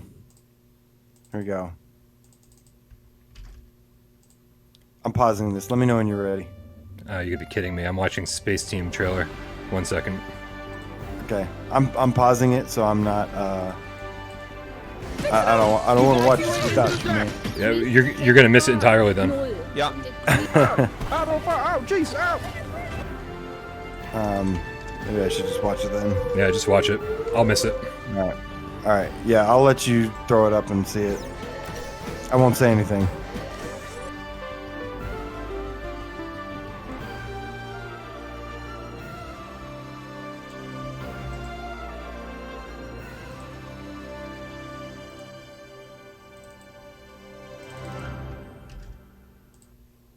excited. The 37-year-old man on this couch is excited. Ladies and gentlemen, for the second year in a row, I have the honor and privilege of helping introduce a new Star Wars title. And here, to put the hype in hyperdrive, is none other than Motive's creative director, Ian Fraser. Hello, Ian. Hey, Greg, what are you at right now? They're just talking to Ian Fraser. How are you? Doing good. Happy to actually get to show this to people.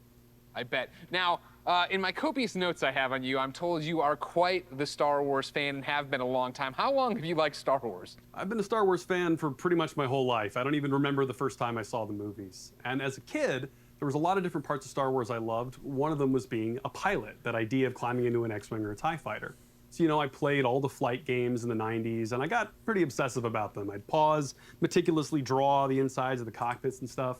And actually, I dug up some of those drawings from my parents' attic over the holidays. We're showing them right now to the world. This strikes me as above and beyond the normal level of Star Wars fandom. So they just showed a quick clip. I think in Motive you'll find that quite a before few Ian people Fraser. Have that level of Star Wars fandom. There wasn't we actually started like this any project. gameplay or I talked to anything a lot though. of people as they joined the team, and a lot of them had similar kinds of stories of things they'd done as kids. One of them even built a functional cockpit in his garage. Wow, that's fandom on another level. How do you guys go from being a fan, drawing what you see in the game, or building a cockpit in your garage, to actually making this game? Well, I think that fandom, just love of Star Wars, has provided a really good foundation for us.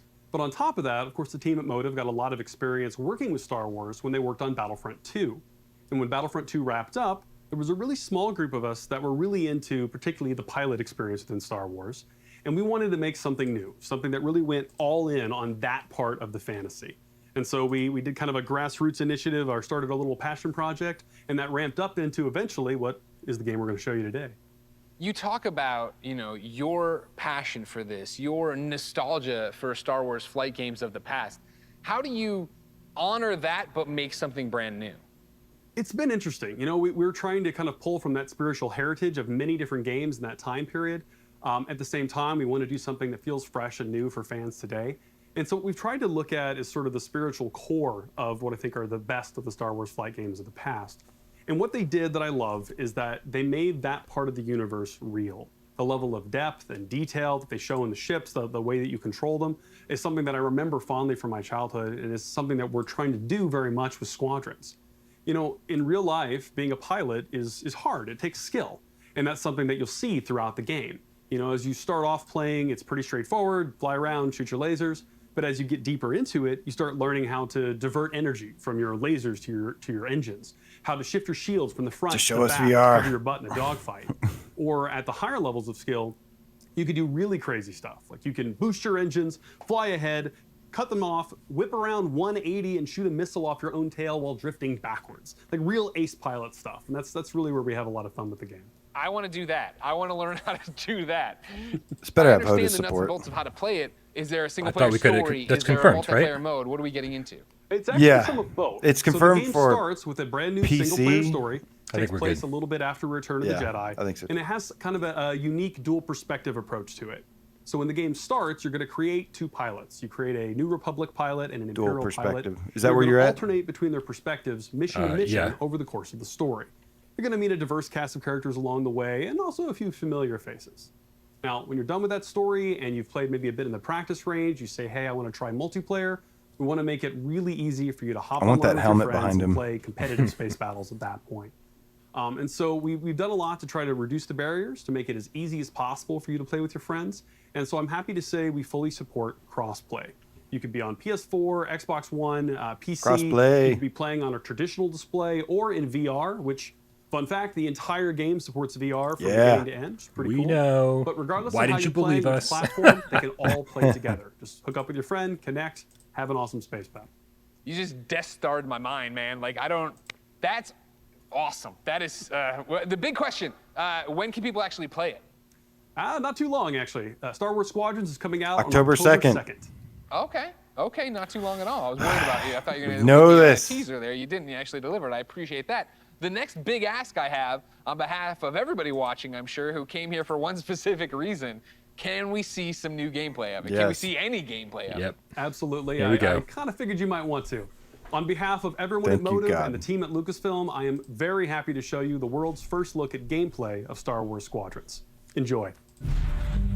Hell yeah. World Let's do this. premiere. represents game in development.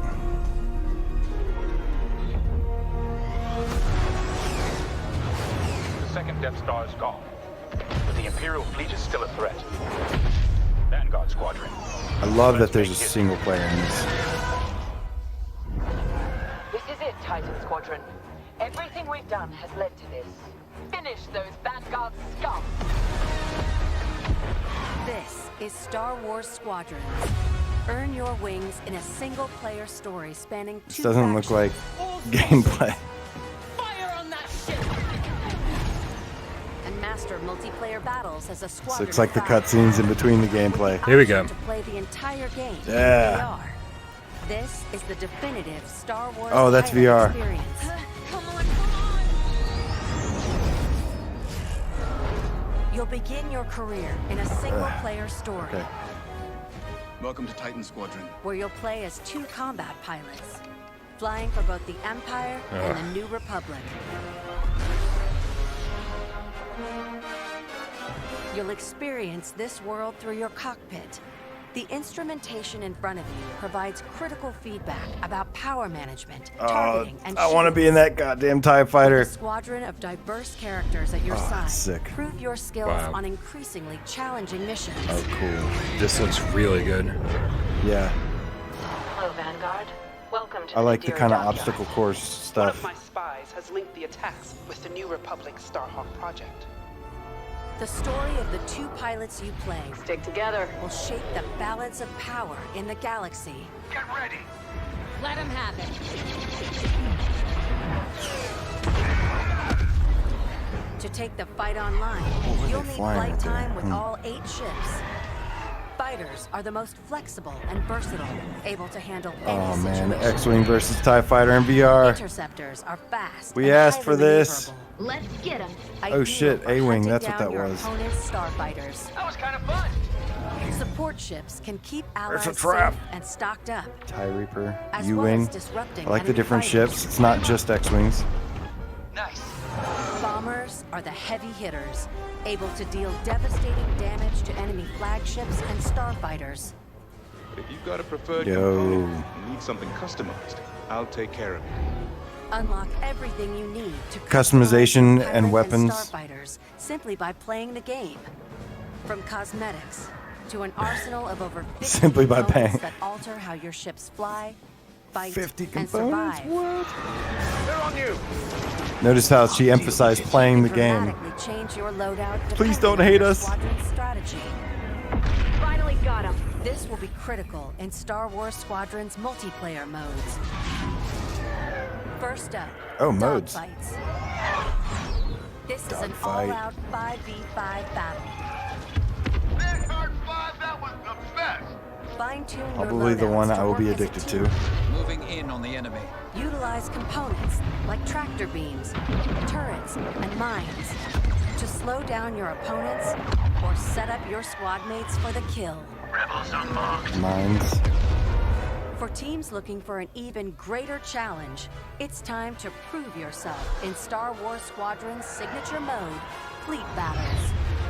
Fleet Battles are Fleet multi-stage battles. combats. Tell me you destroy. Whether playing solo or with friends, you'll have the option to Tell me you compete destroy the against big other ships. players or AI as a squadron of 5. Don't worry, I got him for you. Meet your team in the social hub to solidify strategy, coordinate loadouts, and prepare for takeoff. Damn, there's a lot more in this than I expected. Push the front line by winning the dogfight in the center of the map. Next, attack or defend 2 medium-sized capital ships. Yes. Yes. This is good shit. And finally, the ultimate goal. Target and destroy the subsystems of your opponent's massive flagship. That's awesome. Take it down. Shields are disabled. At each phase, your squadron either pushes the line forward or Wow. falls back to defend. Keep our flagships safe. It's your squadron's choice of how to play. I'm hit. Speedy, unrelenting assaults, Stay together, strike quickly. stealth and subversion, Jamming the enemy. Sensors can't spot you. or brutal bombardment. That ship is vulnerable. Take your shot. Holy shit. I love this. Yeah. There's a lot of depth here. Yeah. A unified squadron is the key to victory. Dude, all in VR, Begin my man. attack run now. Let's make this count. All of this in VR, you guys. Let's fucking go, Is cats. Star Wars Squadrons. Oh, Join the galaxy's finest and make your mark. You are the hope of this galaxy.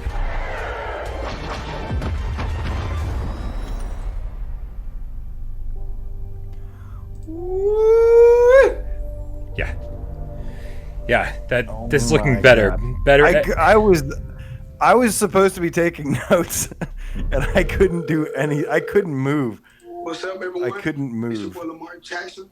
I'm excited to be a part of the EA Sports family and to be you guys' Yep. new man cover. I think that was it. I can't wait to show you guys what we have in store for you this season. You This is EA guys. Sports next level. Yeah, I'm gonna close that out now. Give me 1 You second. guys, to take care of that. cats, did you just freaking see that? Oh my goodness. So I will say this game is available for pre-order on Amazon right now. You do get some bonus stuff. You get like little extra stuff for your ship and some extra skins. Still plays Rogue Leader. Guys, that looked really goddamn good. I've almost got like some chills here. That was pretty damn good. I was not expecting so single player, full single player, multiplayer. But what surprised me, what I guess I wasn't thinking about, was like the different modes. I like the look of that mode, and they said you can play those modes with either 4 other players or yourself and 4 AI, and you can go do those tactical missions where you basically you get in a dogfight out in the center of the arena. Then you go and you either attack or defend those ships, and then it just kept going, and I kind of lost track. But it was like, holy shit! Like you keep doing stuff over, it just kept going. Like there was it was talking like bombing missions, all this shit, man. That was really good. Yeah, I was pretty impressed. I guess I should have expected not to see any VR gameplay, but that was yeah. But it looked really good, and you could definitely tell what it's going to look like in VR. It just had that sense about it. We've played plenty of these style of games before, from Endspace to Eve Valkyrie, but this is just really taking it to another level. Not only with the single player content, but with the all the different game modes. I mean, it's just so intense, and in the Star Wars universe, just to top it all off. It's just, yeah. I mean, yeah. I played these games when I was younger, X-Wing, TIE Fighter, all that shit on PC. Oh yeah, this is definitely a dream come true. I played I think I played X-Wing first, or was it TIE Fighter first, and then it was became X-Wing and TIE Fighter. They were separate games at first. But yeah, wow. I mean, that looked really, really good. 50 different things of customization. Yeah. I love that they have to backpedal so hard now because of Star Wars Battlefront, that they're like, no, you can unlock this stuff through playing the game. Like, don't worry. No, we know. Okay, we get it. Thank you very much for clarifying. They did say that they were not going to have microtransactions and stuff in this, which is great. I mean, EA did they say definitely no microtransactions, or did they just say you can unlock all this stuff through gameplay? Because there was somebody, so they specifically in this trailer said you can get everything through gameplay, they were like, just playing the game. Please don't hate us. Right. We love you guys. But there was somebody who said before this game was announced, or before this Thursday show, that they were going to not, have these shady practices in this game. So I like the one EA game that's going to have full VR support. We're not going to have to worry about these shady practices. Hopefully. It's EA, so, take it with a pinch of salt. But still, I like what I've seen so far. Yeah, no, I don't think they could have done that trailer or that reveal any better. They could have done a little bit better, if you know what I mean. Actually show more VR gameplay. Or any VR gameplay. Yeah, I mean, it was from first person, so it's not that far off. Right. And you can tell, like, you know, it's empty space. There were some like meteors and stuff, or asteroid fields, I should say, and different things. Didn't see like a whole bunch of special effects, but it looked really good. It looked really solid. You know, in VR, that's going to look amazing. Yeah, when you're like flying really, really close to those giant fucking destroyers or whatever, and that, I mean, that makes up for any missing effects. I don't care that sense of scale, and I don't know, man. Just something grabbed me about that so hard that where I was like, you know, this is being able to work with my team and decide how we want to take these missions down, how we want to you know, go against the opposing team. I mean, it sounds. Saying it out loud, it sounds so ridiculous, and so, you know, like, obviously this is what multiplayer games is all about. But being able to do it in VR in the Star Wars universe, I mean, I think a lot of people are fucking happy right now. Yeah. 8 different ships. They've got, let's see, they've got the X-wing here. They've got the X-wing and the TIE fighter. It's got the stats. They've got firepower, speed, toughness, and then it's got like the different weapon loadouts. SFSL S1 laser cannons for the TIE fighter, and then for the thing, oh man, I would love an expansion to this. I know I'm getting ahead of myself a little bit, but I'd like to have the game first, please. I would definitely like to have the game first, but I would love with the not the snow speeders. But I'd love for them to expand this vehicular combat thing. There's a lot of different vehicles in Star Wars. This is a great start. This is huge. This is a full game in itself. Don't get me wrong. It is like thank you for not. My mind's already going. Thank you for the no microtransactions, but can you please charge us for some fucking massive DLC right away? Yes. Real quick, we are really behind on tips. Joe Grover, the effing Game Cat, with a $20 donation, says, issue with short PSVR games. This was during our Operencia conversation. He said, I got one word for you: Skyrim. Oh, and AJ's Dragons is always worth a mention. Yes, now they are his. They're your dragons. Can you imagine? Thank you, Joe. We love you. I can imagine dragons. Oh, look, the next tip also comes from Joe Grover, the effing Game Cat, with a $5 donation. He says they have a Millennial Falcon mode. Millennial Falcon? Millennial Falcon. You get a trophy for everything you do. Cheeky. I thought it was a typo, but it all that makes was sense. Totally by design. Well Beautiful. played, Joe. Well played. I wish I'd read the entire comment before. I'll get this one. Kate Panic, the Game Cat and Mouse, with the $1.99 donation, says that was some Two Tissues trailer / gameplay. Yes, that was. I'm. You can't see it right now because I'm using special effects, but I'm actually crying right now. Two tissues. Does that have to do with both orifices that liquid could come out of? One for up here and one for down here. You're like, yeah, I can't believe it. Also, so happy.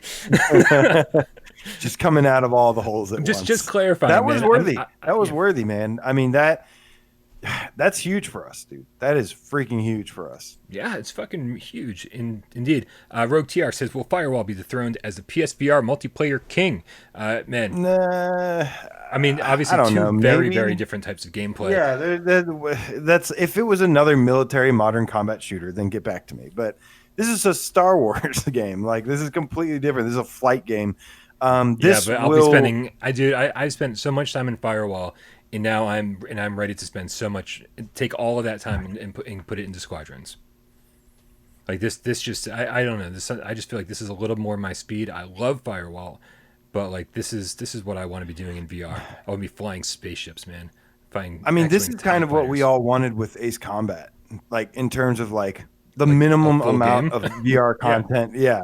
That we wanted for Ace Combat. I've said multiple times Ace Combat would be my number one game if that had a full game.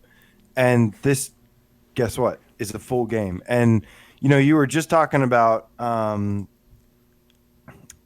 end space and stuff. And yeah, you know, this is AAA level stuff here. This is going to look gorgeous. This is going to feel really good, most likely.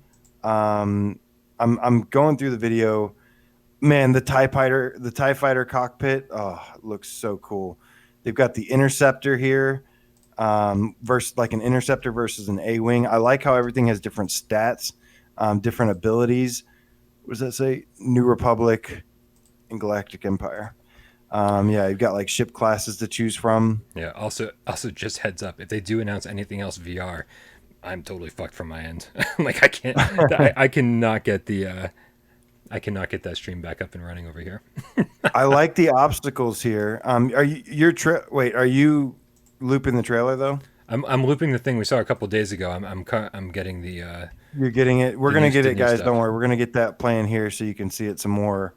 Because you got to see this some more. She was saying so. She was talking a lot during this, and I kind of wish that we could have the sound going during this because she was revealing a lot of information as the trailer was going on. I'm kind of watching it right now. Definitely showing tons of different support class.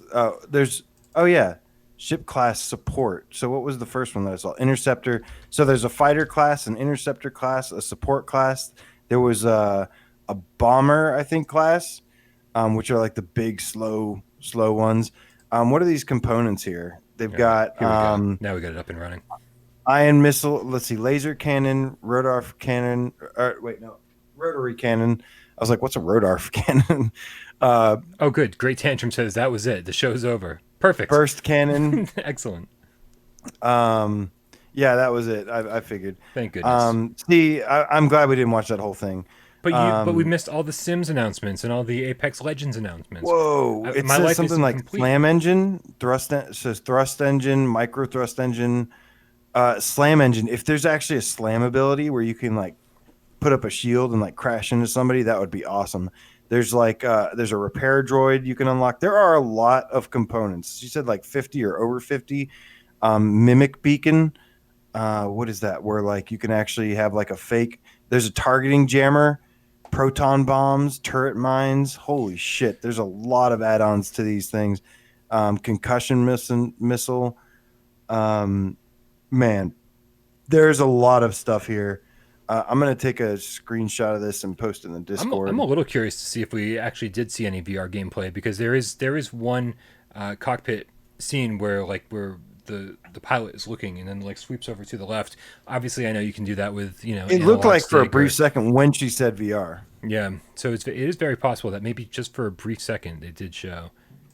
K-Panic, the game Cat and Mouse with the $4.99 donation says AJ Poll full game VR winner. Ace Combat, GT7, Star Wars. Full game VR winner. Ace Combat, Gran Turismo 7, Star Wars. I'm confused by the question. Oh, like if all these had all these GT7. If all those had full VR support. I don't know. I'll have to play. First of all, I've only played of those Ace Combat, so I'd have to play Gran Turismo 7 or Star Wars. I mean, right now I'm going to give it to Star Wars because it has a single-player story-driven campaign where you also get to play as both the Rebels and the Empire. I think that's fucking sweet. And I am mostly a single-player story-driven. Well, I like a single-player campaign kind of guy. So I've always loved since I was a kid. I've loved Star Wars games. Just being in that universe and playing games in them. So I'm a little biased there when it comes to Star Wars. Love the video games my entire life. Yeah, I didn't play any of Ace Combat 7's flat screen stuff. So I don't really have a horse in this race. You never? Oh, I didn't play the Ace Combat flat screen stuff, but I played the original Ace Combat. Oh man, I played a bunch of the. We do this all the time. Every single GAMESCAST, at some point I go, which one was Electrosphere? I can never remember. And I think it's number 4, and that's the one I played the most. Yeah, I said we can never remember. Yeah, because I used to think it was 3, but I've been corrected. But I've been corrected so many times. I thought I learned my lesson and finally realized it was 4, not 3. Anyways, I played a lot of no brain cells left. I can't believe Ace Combat 3 Electrosphere. God damn it. Every single time. I know. Man, I cannot wait to play this with the cats though. I just posted the list of all the ship components, the ship loadout components in the Discord. Make sure you join our Discord in the link to take a look at those. Look how freaking much stuff is there. I think one of the most surprising things, so one of my favorite parts in the SNES game is once you like basically beat the game is you have to escape the Star Destroyer, or not? Was it a Star Destroyer? You have to escape in one of the games with using the Millennium Falcon. I'm sorry, I tuned out for a second. Are you talking about Super Nintendo, Super Star Wars games right now? I am definitely talking about Super Star Wars. Okay, no, I'm glad I'm not Give me missing a second anything. to get there because right. it's something I saw in the trailer. But you after, have to after escape, this, I'm going to and you talk have about to the Indiana dodge- Jones games then. You have to dodge fire, you have to dodge pipes and explosions and stuff, and it was difficult as hell, but it was also really fun. Yeah. But I saw one of the things that really impressed me in this footage right here was that there was a moment where you were flying through kind of like a tighter space, and there was like a bursted pipe with fire coming out of it, and they actually had to like go around it. So if there's actually some stuff that's not just lock on and shoot, and there's actually some like sections where it's like you have to maneuver through these sections, that's amazing.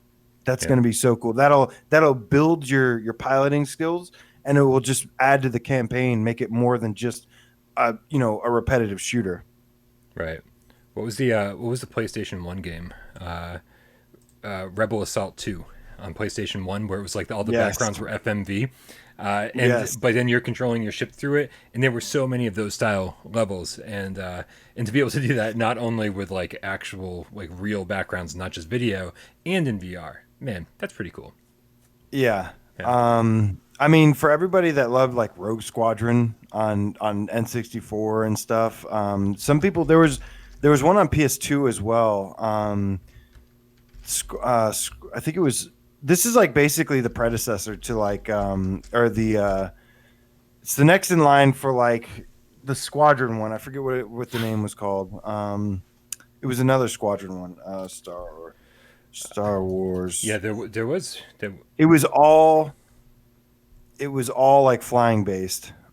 Donatello, the scientist game cat with the $5 donation, says, "Do you think VR players will play against flat gamers in Squadrons in advantages one way or the other?" Yes. There'll definitely be crossplay between VR and non-VR, especially since the VR user base is so much smaller. They want to make sure that there's always going to be full lobbies for that. I feel like every time I play a VR game, I have an advantage over the flat screen gamer. But that's, depends. I think it really depends on some of the control schemes this game's going to use. If the flat screen is first person only, which it looked like it was, unless I missed something, in first person, VR is going to have the advantage all the way. Look at like Wipeout. Look at the difference in driving in Wipeout versus the difference in driving in VR Wipeout, and it's just like that game. I got so much better at that game after VR was added. Rogue Squadron 2 and 3. Thank you. Wait, is that what it was? No way. Weren't those the GameCube ones? The GameCube ones were awesome. Those were Factor 5 games, and those were fucking incredible. There were some ones way back in the day too, almost like TurboGrafx. What was the one on? Wasn't there like a Sega CD or TurboGrafx one? There was, it was. So what was the one I was talking about on PlayStation 1? It was Rebel Assault 2. Rebel Assault. Hey, that's what I was trying to remember. Can you guys hear me? In Rebel Assault, man. we can. In Rebel Assault 1 was on Sega CD. And it was fucking janky as all hell trying to play that game on Sega CD. Whew.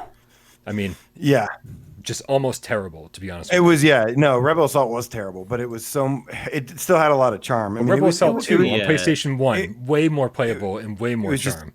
I recall there being a really good ship-based Star Wars combat game that had a good campaign too on GameCube or N64. GameCube, right? Is this Rogue Squadron? That's Rogue Squadron. Was on Was that on GameCube? Yeah. Okay, yeah. I really liked that. And somebody asked in the comments a pretty good question, I think, before I popped in about, is this all going to be in space, or will they have kind of planetary environments? From That's what I was kind of bringing up earlier.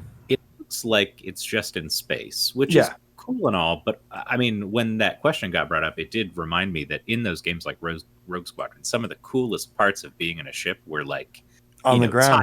Tying the thing around the AT-AT. I was just mentioning this earlier, Brian. That was like one of the first things I mentioned. was almost all the cool stuff was above a planet, not in space. So.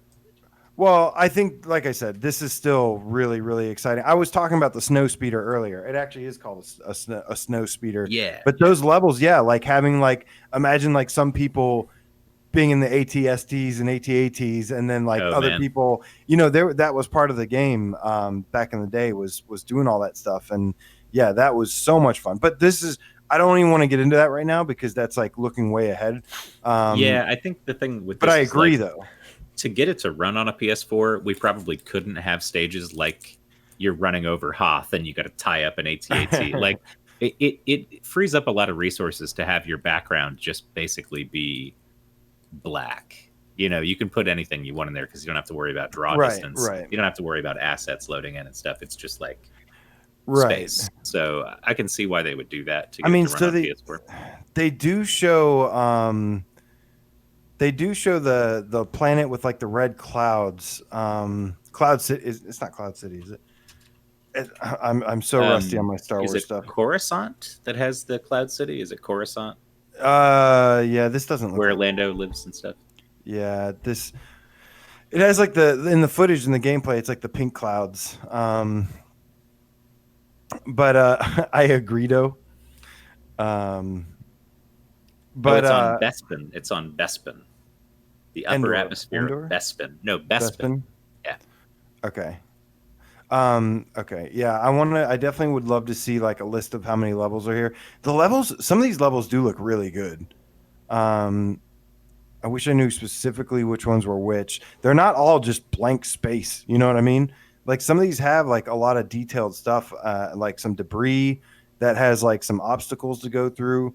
The red clouds, there's like the one with the lava on it.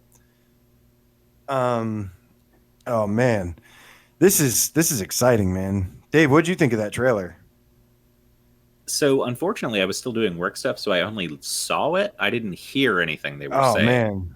Oh, they were going through so much. From what I saw, I need to rewatch it as soon as we finish this because I'm really excited to go back and see it. It seemed like they talked a lot about it. I like the different classes because I'm not the best at dogfighting. I love dogfighting games, but if I can be but you want to be like a support class? Yeah, like if I can be helpful a different way. Like when I played Overwatch, dude, you can be a bomber class. Lucio, because he just healed people, and I was like, that's cool.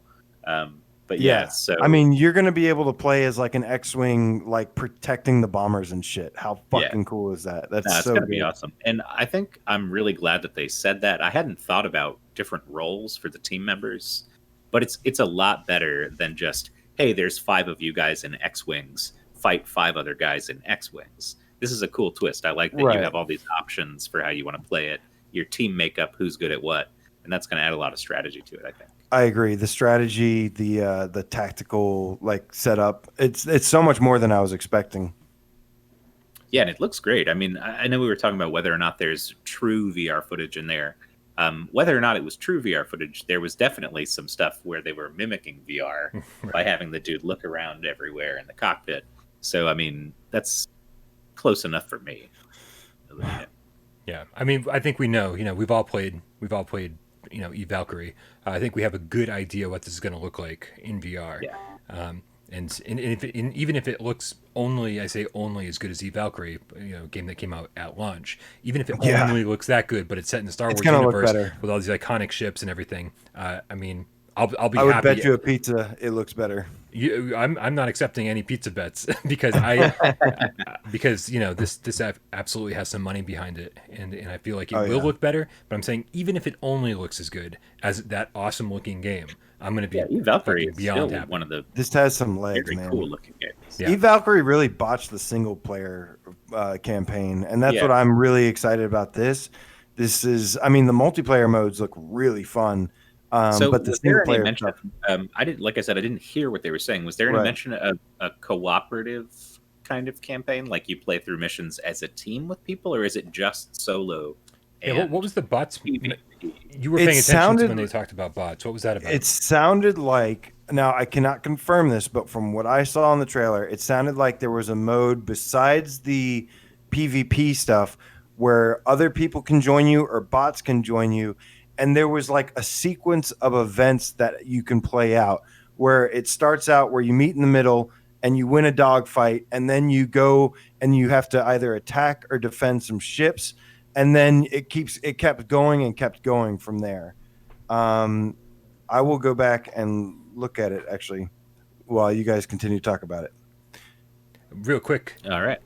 Got another tip. Tomerlin. Tomarlin. Tomarlin. Tomarlin. It could be Tomarlin. He could be a guy named Tom Arlen. Okay. Yeah, okay. Well, so let's go with Tom Arlen with the $3.99 donation saying, love all your thoughts, guys. X. You should put an X in front of it, and then we're all straight edge. Like, X, love all your thoughts, guys. Go. X. We're not all straight edge. We're not. I think the first 35 years of my life makes that impossible. Yeah, man, this is gonna be good. Somebody in the chat, I think was it Sir Real Deal, pointed out in the chat. Yeah, that says every PS4 game released after July 2020 has to, according to Sony, play on PlayStation 5. So that definitely includes VR games. So ooh, that's incredible. That's very good. You know, they had set a certain date where they were like, yeah, we got to make sure that like this is everything from this date forward. When it comes out, is ready to be played on PlayStation 5, backward compatible, you know, so they don't have to go and like patch a bunch of old shit in.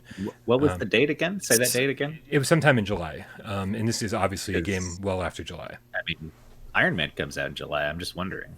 I mean, I'm sure for a game as big as Iron Man, they're going to make sure that it's PlayStation 5 compatible. Yeah. Yeah, we don't have to worry. I would say we probably don't have to worry too much about that. I think when you say compatible, I guess I was not thinking compatible. I was thinking supported or optimized.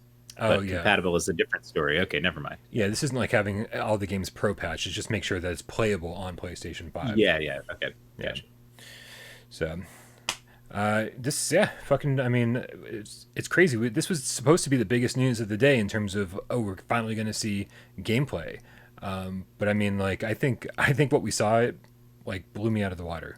I think this is bigger. A lot more than I was expecting, because they went from that initial reveal that had basically no gameplay, like from just in-engine, here's what it looks like when you're playing it. And this was almost all gameplay, and a lot of it showed off a lot of cool stuff. So I think the worry initially was like, they don't have enough to show us yet. Yeah. That it's not there yet, even though it's coming out in a few months. But it seems like it's pretty well defined at this point. It's pretty well developed.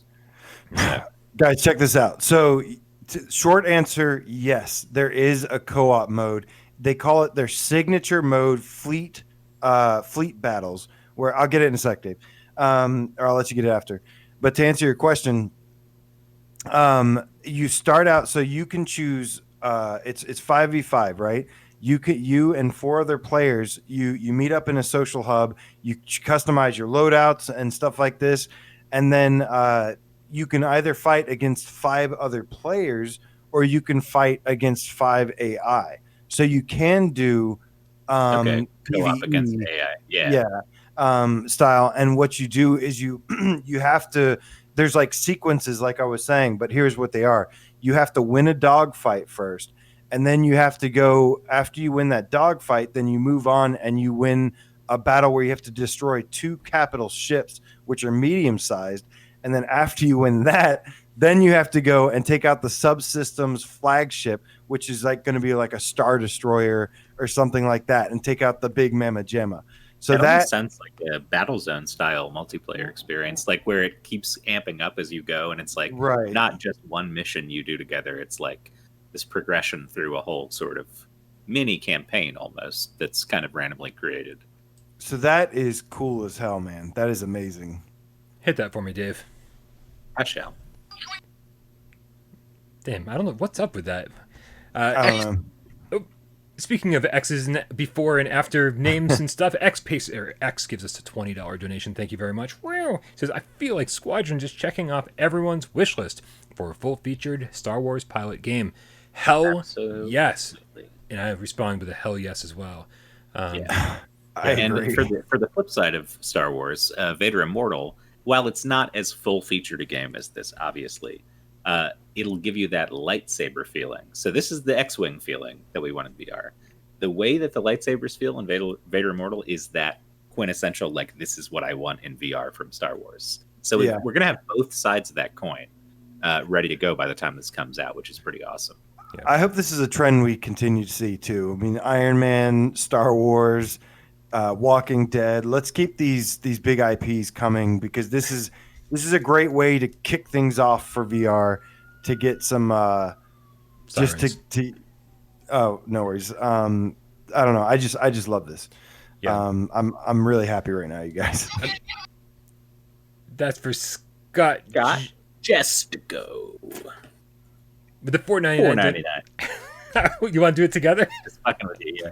Do it together. At work, but on break. Can't wait to watch when I get home. Star Wars in VR. Oh, yeah. Oh, yeah. Hashtag GameCat for life. Rare. Thank you so much, Scott. We love you. We love all of you. You will like what you see.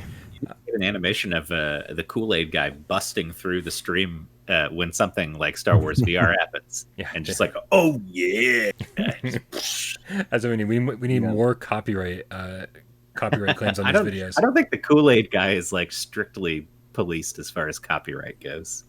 He's probably low on the totem pole of things people care about copyright wise. It's funny. AJ's like, we need to keep these big IPs coming. Walking Dead and Star Wars and all that, Iron Man. It's so funny because just a few years ago, I used to cringe at the idea of movie based or anything based licenses coming to video games. It was like every fucking Spawn game, we were just talking about Spawn recently, AJ. Every fucking Spawn game, basically everything I loved. It works with VR, man. In video game form was terrible.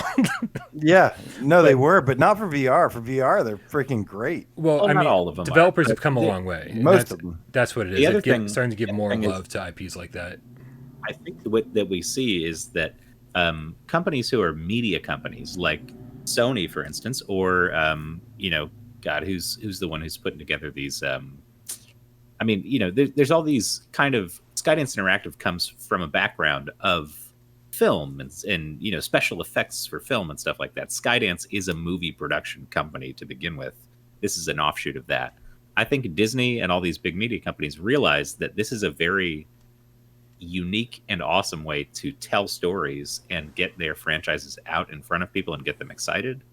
And so I think they're investing more than they're seeing back from it at this point, because they see, hey, like, this is going to be big. Disney knows VR is a thing because they've been throwing Star Wars at VR in all kinds of ways for almost as long as they could. I mean, there's little VR experiences. We got Vader Immortal. We got, the X-Wing experience. It's been years of them showing support for it. And I guarantee you it's not because EA decided that Star Wars is cool in VR. It's because Disney said, hey, we need some VR shit. Make this for us. I guarantee you that's the way it came down. Because I think these companies who've historically made movies realize that this is a new medium that they can also try to colonize as quickly as possible with their big franchises. So we'll see more of that, I think, coming. Yeah, I think you're right. Woo. All right. Lordy. Sorry. Lordy mercy. Well, no, I'm just still like, wow. Yeah, it looks awesome. Looks very good. Yeah. Someone says, do you think we'll be able to use Move controllers? I don't think I'd want to. I would really not want to. If you tried flying in No Man's Sky with Move controllers, it's doable, but the combat is not as intense as this is going to be. And so you need a DualShock 4 for a game like this. Or a HOTAS. Yeah, the same HOTAS everyone else seems to be using. I picked up on sale at one point at Best Buy for like $30. Like, it was, so keep an eye out. The HOTAS is not expensive. It's actually ridiculously cheap. And that's and if you want I got this immersion, for like $35. Yeah, it's the same one I got. And so it's and so that's like, if you want full immersion, you don't want it with Move controllers, because it's going to be. Don't get me wrong. I understand why you'd want Move controllers, because you want to actually like be grabbing onto different things and pushing buttons and stuff. But I think for the best immersion and for the most fun that you could have in this, HOTAS is going to be great. I think DualShock 4 will be fine as well, but I would say take the plunge, buy the HOTAS. DualShock would likely be fine. Yeah. Also, but these games just maximum immersion and fun. Like I said, I played Ace Combat with after playing it with the HOTAS. I was like, I don't know how I ever played an Ace Combat game with the DualShock. Let me make sure I didn't miss anything here. Fuck you! Send Joe Grover right over. Joe Grover with the effing Game Cat with a $5 donation says, regarding Treebeard, I believe that there's a webcam microphone clipping our Treebeard's. What is it? It's just an input thing. No, but like, is Treebeard? Have we used this name before? Did I miss something? Is this an inside joke? I guess his name is Treebeard now because it processes voice as background noise. Yeah, that's. I think that's our assumption as well. But it's really strange that no matter where you put them, I don't know how to fix it. it's very strange, but it's okay. Dude, It's October 2nd, guys. That's right in time for our award show. This game is going to make it into our award show. How about this? Try this. Watch this.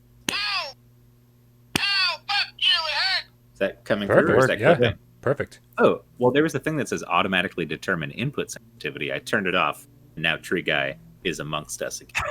Perfect.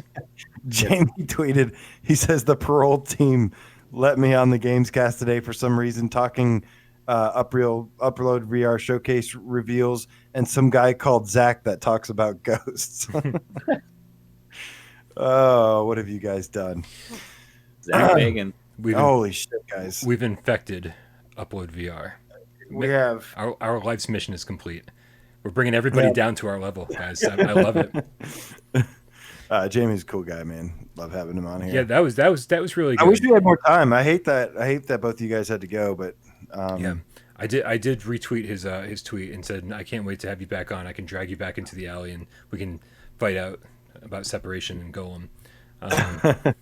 Seriously, Yeah.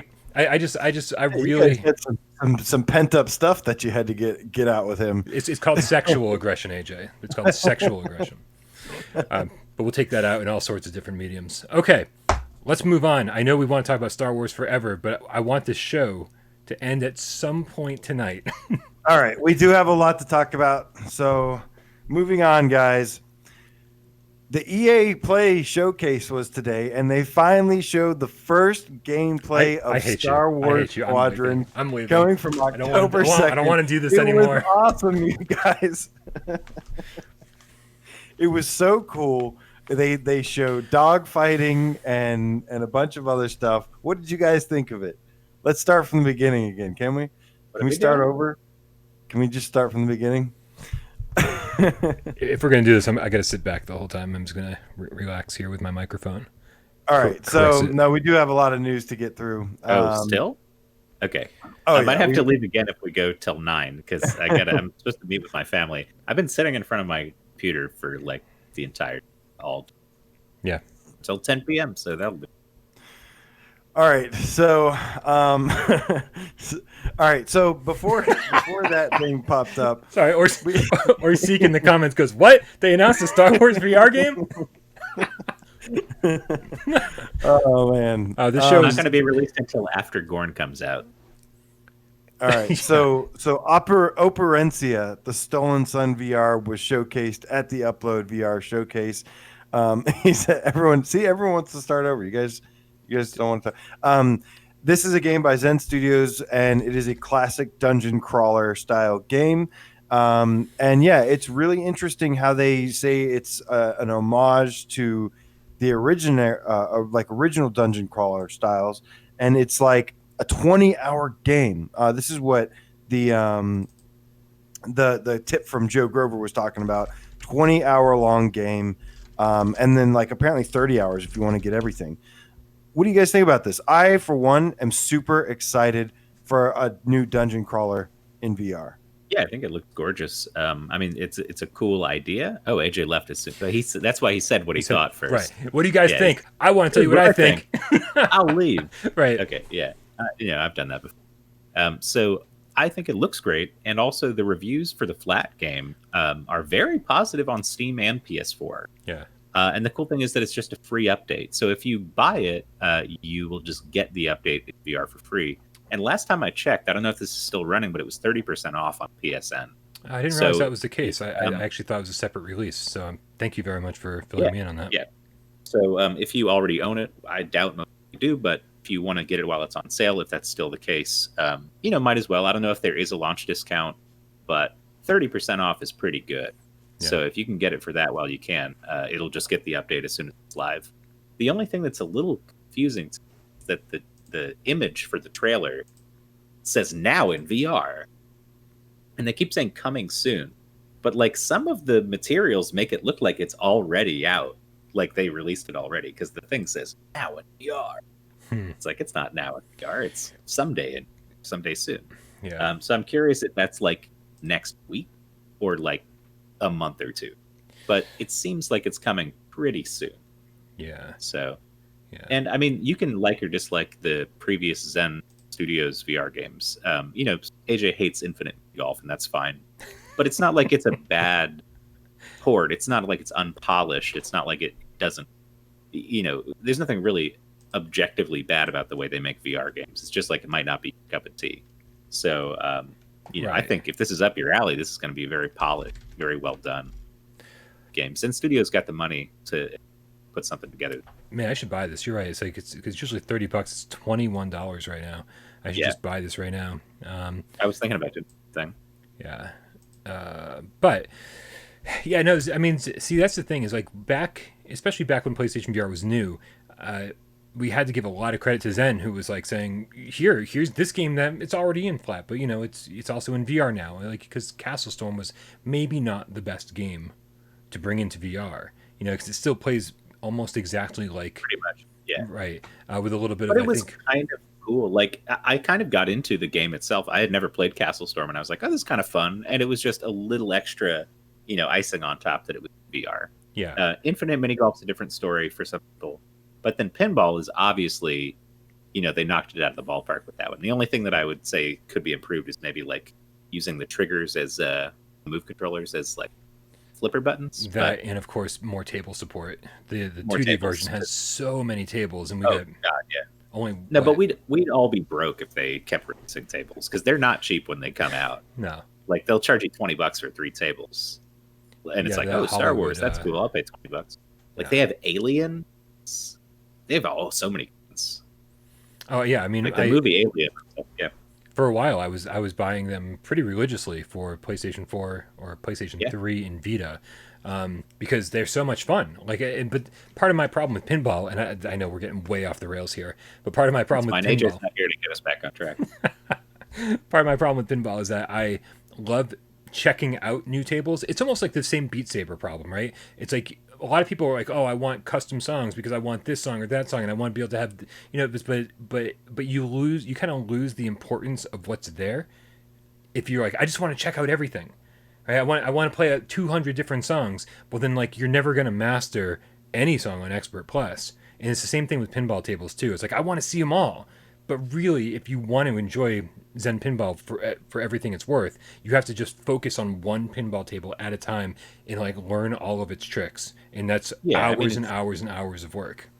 For sure. And it's like the difference between going to, say you've got a local bar that has like a couple pinball machines and you play those regular versus going to like a pinball museum where there's hundreds and hundreds and you don't even know where to start. You can't get good at anything. You just fool around on stuff for a while. So that same problem. Like when you have less access, you get better at the specific thing you have access. Absolutely. So the last thing I want to add on Operencia, which is how you say it, it's kind of a. We're talking about pinball. Get out of here. Yeah, seriously. Stop getting us back on Zen track. Studios.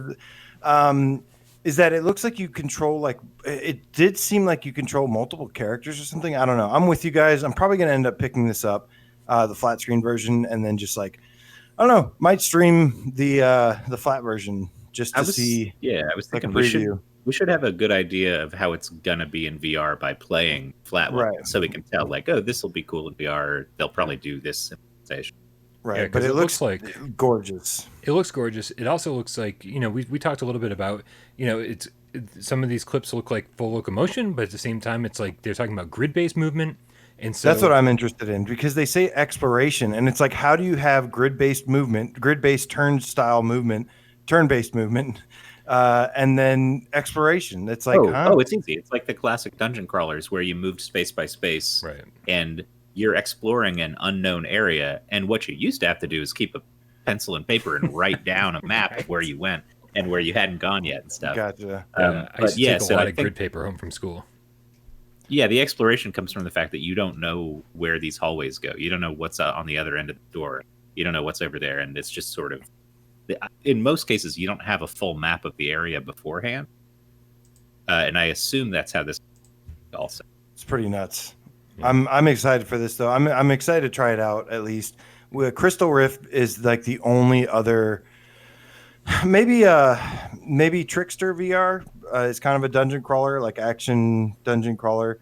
There's never a real dungeon. It's like out in the open. Yeah, it is. But this is also this is called a dungeon crawler, but this is also outside as well. This is not just all in caves. Oh, but there are some caves side parts too. Like there are real dungeons I saw. Right. Yeah. But it did say there are some above ground. So the only worry I have are if some of the cutscenes and stuff are in flat screen cutscenes. Yeah, I'd assume that might be the case. It seems like that might be the case, but there, because it is like this cartoonish art style for the cutscenes that look kind of like, and like these, they're not even like, I don't even know if it was moving or not. I can't remember. It could be more like almost like. It could still be flat, but like with like 3D elements to it. We saw that with Zone of the Enders too. That's the only game that's done that, and I don't know why more games don't do that. Because when I saw at first, I was like, it's a flat cutscene, and then I noticed there was depth to it, and I was like, oh, yeah, okay, they spruced this up a little. This is the 3D cool. does look really nice. Yeah, I agree. So if they could do something like that, obviously it would be great. What I kind of expect is something similar to. Do you remember the TV screen that popped in front of your face in Infinite Mini Golf when you're creating levels? Mm-hmm. Because you're creating levels on flat. I pictured the cutscenes will be something like that, just like a big TV screen in front of your face in some environment, showing you the cutscene cuts back to. Yeah. Which won't be a deal breaker for me, just because if the gameplay is good, cutscenes are the last of my worry. I mean, RE7 has flat cuts. We don't care.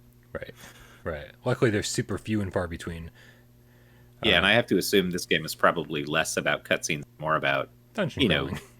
Yeah, exactly. Procedural gameplay. It's like, oh, this is dramatic because I did a thing, not because the thing came on the screen and said something dramatic. Dave, why don't you hit me, buddy, and we can. Back in business. I got the next one. Did you say you got the next one? I'm sorry, I've got the next story. That's for Kramer 3K with a $2 quid donation saying Tree Guy is back. Fuck yeah, hit me, Dave. He's very happy. Well, I already know. Hit him again.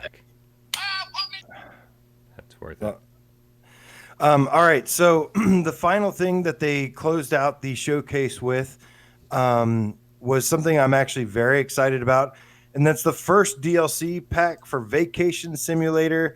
Back to Job is what it's called. So what do we know about this? Because I didn't really catch the contents of this DLC update. What is in it? What do we get? They didn't show a lot of information or gameplay as to what you will be doing. But if you paid close attention, you can kind of tell that you're going to be doing some hybrid job / vacation style stuff in this DLC. And it is going to be, I think, a free DLC. It is going to be a free update. I think they said for the fall. Let's see. It says, hi humans, Gigbot here. We hope you've been enjoying Stay on Vacation Island. After long shifts, the bots are determined to experience relaxation and have all decided to go on vacation, which means we need your help with help. We need helping hands around the resort to keep it running smoothly. So you're going to have to be doing job simulator type tasks around these resorts, most likely more cooking stuff and just various different tasks. It's a cool idea. I mean, it is a little bit like, can they ever do anything different? But we'll see as they move forward, I guess. You'll be operating the Vacation Simulator poolside cantina. Ah.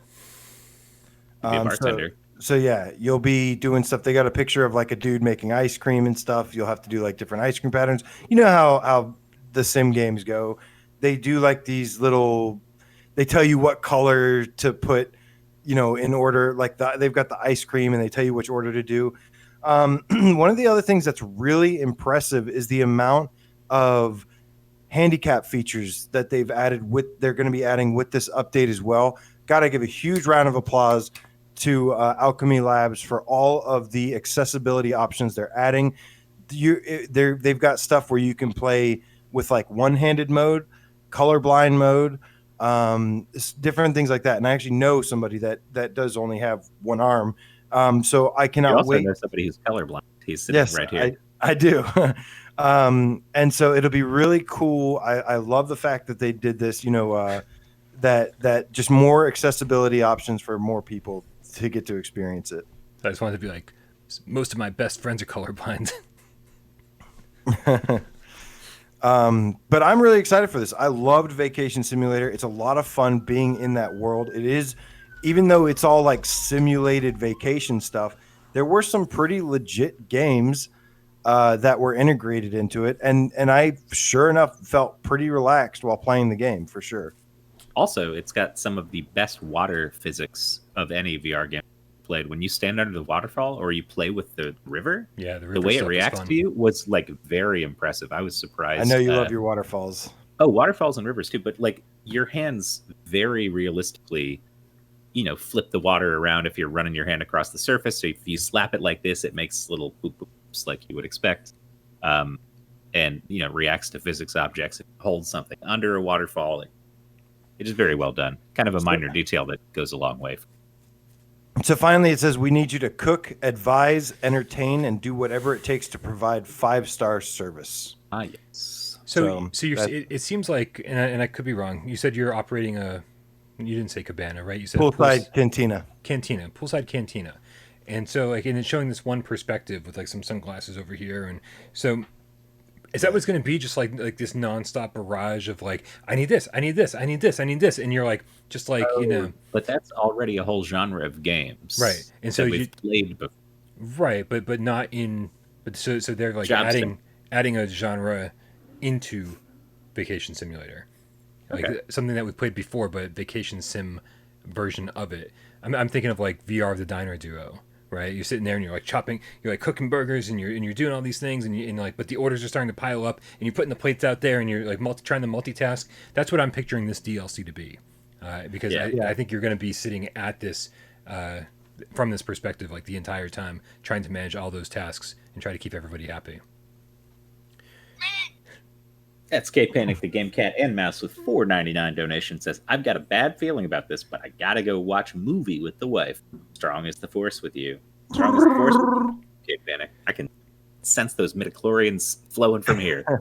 What's the man, I'm so stoked. Bad feeling about this? Bad feeling about to go watch which movie it is. He doesn't know. maybe he's going to watch Demon House. That's Han Solo, man. Oh. It's a quote from Han Solo. Gotcha. I've not seen it, if you can believe it. Yeah, you need to go back and watch. Go watch just like Empire Strikes Back. I love Rogue One. I think Des has all my Star Wars movies. Well, just wait a few months and they'll release a brand new version of the entire box set for $300. Yeah, amazing movie. Time to move on. Super excited about this. All right, so that concludes the UploadVR showcase. Now we've got some news stories that we've obtained from both this week and last week as well, because last week we did, of course, the huge PS5 reveal event. That was a lot of fun. In 2 hours and 37 minutes, we just finished the UploadVR showcase. Yeah, well, we had the Star Wars Squadron kind of, in there as well. So, but VR Monkey has basically teased their newest game that they're making called Galaxy Kart, and it's a new kart racer that they're working on. Definitely has my attention. They're going to be showing more at the Brazil Digital Festival the 22nd. So here in just a couple days, we'll see some more footage of it. But essentially that they said it's going to be going into beta soon, and that, it's still kind of early. But I love that there is a new kart racer in the works. I love that there's a new kart racer in the works, and because we've had mixed results so far. You would think VR karts, earlier on had so much potential. I think it looked really nice. I thought the track designs looked pretty cool. But it felt so slow, even at on its fastest speed, like 200 cc, whatever that's supposed to be. It was just like so slow and boring. Like it just had no sense of speed or no excitement at all, and the weapons were boring. And so far, all we've gotten that's good is touring karts. But touring karts is kind of its own animal. It doesn't have like the Mario Kart inspired tracks. It's got the F1 inspired tracks. Right. And so it's kind of like, well, where the fuck is Dash Dash World when we need it? Yeah, Surreal Deal says in the chat, Dash Dash World looks like the VR kart racer to beat. Yeah, once we get it, though. Like, where the hell is it? Oh, I think, Steam just put out a bunch of PC VR demos, and one of them was Blunt Force. I don't know if that has come up yet. I'm going to play that sometime soon. But I think Dash Dash World is one got a free demo, so I might check that out and come back. It's got a beta. Yeah, that's one that you need to check out for sure. I've got the beta. I've been playing that on Quest every couple months or so. And the last time I checked, I can't remember if it had, again, I can't remember if it had 4 courses or 5 courses, because it's taken them a long time to get each course out. But the most recent one is really, or the most recent one I've seen, takes a lot more risks, like corkscrews and big loop-de-loops and stuff. And every single track looks wildly different than the one before. And so it really has that Mario Kart aesthetic, whereas, like, you know, you look at touring carts and you're like, this track looks kind of similar to the one before it and kind of similar to the one before that, just because of its F1 aesthetic. But I was wrong. I was wrong. What's that? It's not Dash Dash World. It's Mini Moto Racing X. Got a demo. Gotcha. Got excited for a minute. But Well, there's still the beta though that you can play. Yeah. Okay, I need to sign up for that. Yeah. Now the big problem with I still have Vacation Sim up on the screen with the boards, the Galaxy chart. Anyway, so the Galaxy cart is there's an issue with this, of course, and that it's coming from VR Monkey. I don't want to beat a dead horse, but they haven't released a good game yet. VR Monkey made. Who is this? VR Monkey. They made Apocalypse Rider. Oh God! They made Viking Days. Viking Days. Oh, okay. And Rabbit Hole. Trash. That's gonna be trash. And the Rabbit Hole was so bad, and they were not happy with my review. I still want to give this game a chance because it's a kart racer. You were honest. Well, it was one of those situations where they were like, "But we're a really small team," and I was like, "But you're charging money for your game." So that's the one catch with this game. But they do say that there's going to be different characters you can play as. Each one has like a different special ability. Wait, so we're talking about Dash Dash World is from this developer that sucks ass? No. Galaxy Kart. Galaxy Karts, more kart games. Okay. Yes. I got confused. No, it's all good. Yeah, Dash Dash I've played, and it is very good. So when it gets to PSVR, I'm very excited for it. I got my fingers crossed, man. It's like, you know, this. Just because you've released a couple kind of crappy games doesn't mean you don't have it in you to put out a good game.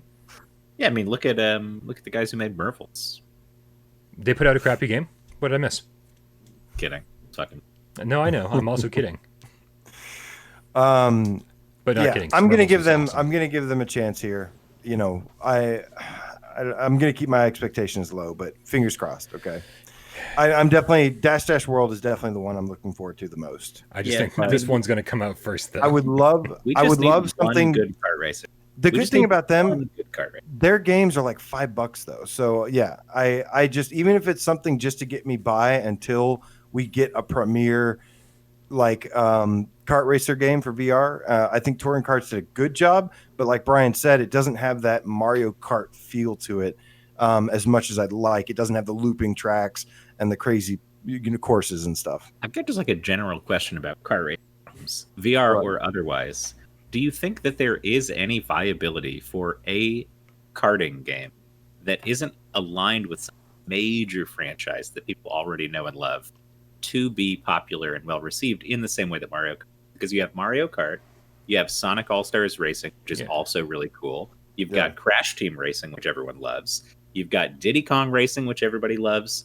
These are the big kart racing games that everybody I know what you're saying. identifies with. And I think that I've never seen a really, really popular, well-done kart racing game that isn't from a series with established characters, established environments that you already know.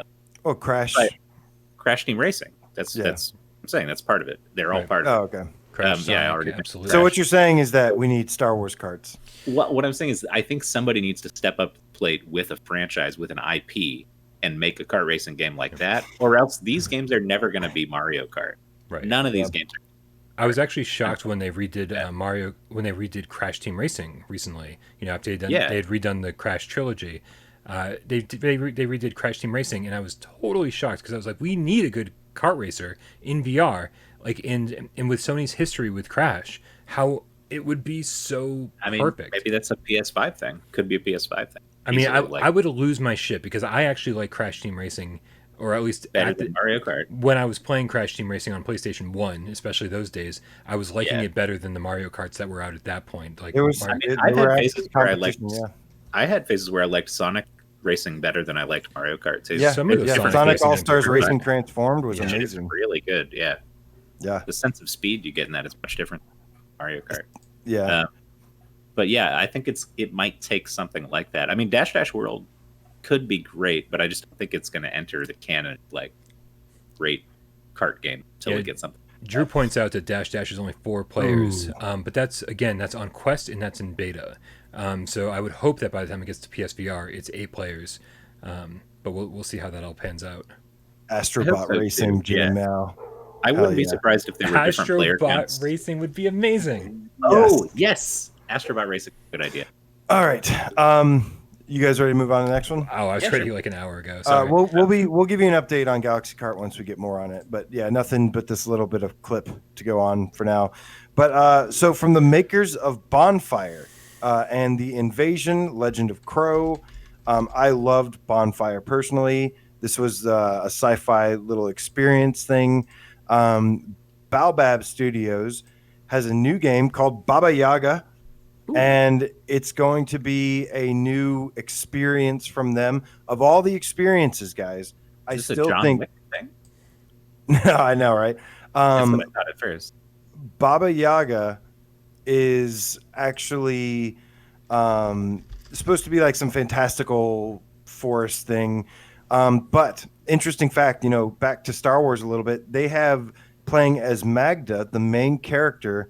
They have Daisy Ridley, who plays Rey from the Star Wars movies. She is voicing the main character in this game.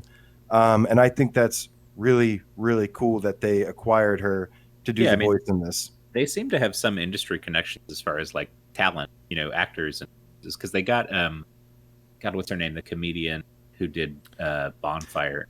Right. Oh God, I know you guys would know. I didn't actually know her name. I didn't know who she was, but she did a great job in Bonfire as well. One of my ex-girlfriends really liked her. Ali Wong, that's what it is. Ali She's Wong, a stand-up comedian, and she did a great job on that. So I think I'm not too surprised that they got another kind of big name, some so and so to be involved. Yeah, that's cool though.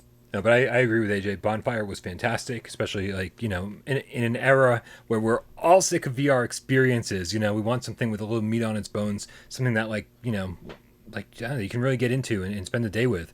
I was just like, oh man, I can't believe Bonfire, and it looked it really looked awful in the trailers. No, I didn't think so. I actually was really intrigued by the trailer. Okay, I thought it looked awful in the trailers, and so when I finally get around to sitting down and playing it, I was like, wow, this is really fun, and it has so much. Each of the characters had so much personality, and it made you want to replay it more than once. One thing that I think that we forget when we start talking about moving away from VR experiences and stuff like that, because everybody agrees that towards the beginning of the life cycle of VR, there was a lot more of that than there were full-fledged games, and that's probably still. But part of VR's unique capability is that stuff like that is really cool and are like little cinematic experience, interactive experience. If they're less than $5, if they're $5 or under, and they're a cool however long cinematic interactive experience, especially Bonfire, I think has multiple outcomes. You can do certain things that trigger different dialogue options. It was definitely more interactive. I saw somebody mentioning, just one of these not film experiences. That was Legend of the Crow and Invasion. This was actually interactive. It had you actually doing certain things. And what's interesting is there was actually two different endings you could get in this thing. So it's only a 20-minute experience. It's a $5 game. But it just, the voice acting, the writing, the storytelling, the art style, everything I really loved about it. And about Baobab, they say, quote, Baobab is the very forefront of VR and interactive animation. So it's been exciting to work with Eric and the team to bring such a beautiful story to life, Ridley said in a statement. I love playing Magda because she is brave, vulnerable, and fiercely protective of her family all at the same time. The idea that the viewer will able to genuinely interact with my character in this magical world and help steer the course of the narrative is so amazing, said Ridley, end quote. Real quick, Nick Milo brought up a good point. For Crow, they got Oprah and John Legend, which is way too Ali Wong. I don't know why Ali Wong. We're just talking about Bonfire. But I think what I meant to say, the gist of that point I was trying to make here a minute ago was that I think people discount experiences like Bonfire before they play them because they're like, this isn't that big game I want. This isn't that thing.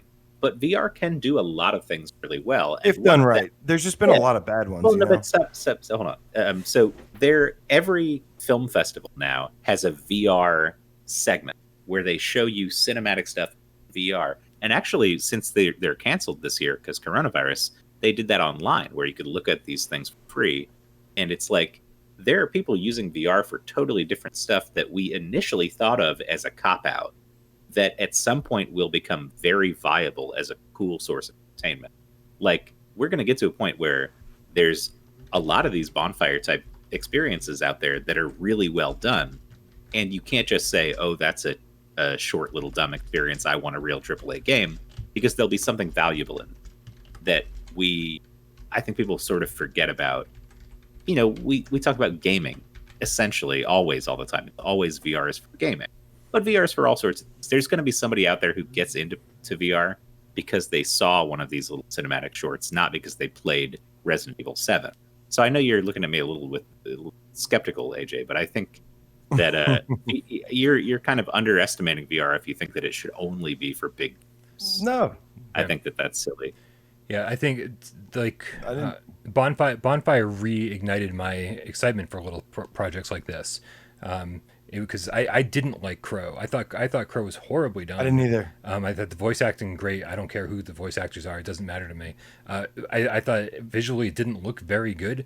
And a lot of it looked like flat 360 backgrounds. So there were a lot of experiences leading up to Bonfire that made me go, ugh, not another experience.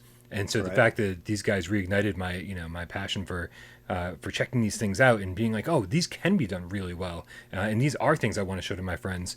That's that says a lot. That says a whole lot.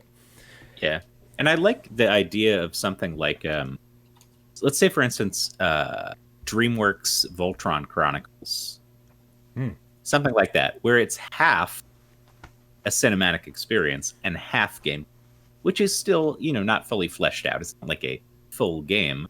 And the gameplay is sort of cinematic in its own way, but there's stuff to do. It's at least an hour long, and it's kind of a blend of that cinematic storytelling with a little bit of gameplay. I think if we start seeing more stuff like that, that would be awesome, because that game's underrated as hell. Now we just need to see some footage of Baba Yaga. Yeah, I mean, So apparently they showed some footage of this game. The last thing I can tell you is it says in Baba Yaga, the viewer is the main character of a dark and mystic fairy tale in which their choices impact the ending of the story. I have heard that this game has multiple endings, just like Bonfire did. I thought that was really cool. And it says users will follow their 10-year-old sister Magda, voiced by Daisy Ridley, as the two girls search for a magical forest for a plant that can cure their mother's sickness, but must be wary of the witch who lives there, Baba Yaga. So I like the story-driven aspect of this. I think this will be a cool interactive experience. I have a feeling this one will be good. I've got a lot of confidence after playing Bonfire. Everybody, if you haven't played Bonfire and you have like $5 to spare, go play Bonfire. It's as simple as that. It's really good. That setting seems good for them too, because even though Bonfire is pretty, I love it. It's not like scary exactly. There is a certain sense of the unknown and like what is out there in Bonfire that they do pretty well. So if this is more of like a horror leaning or like, scary kind of, this Baba Yaga sounds like spooky witch. So I think they could be really cool. It's got a platinum trophy too, for all you platinum trophy hunters. Which is insane, but also like awesome at the same time. Yeah. All right. But really looking forward to hearing more on this. I think, I don't know. They have a Q&A the 22nd as well. And then, hopefully they actually get us some footage that we can show off. But moving on, another big news. Guys, apparently Minecraft PSVR is happening.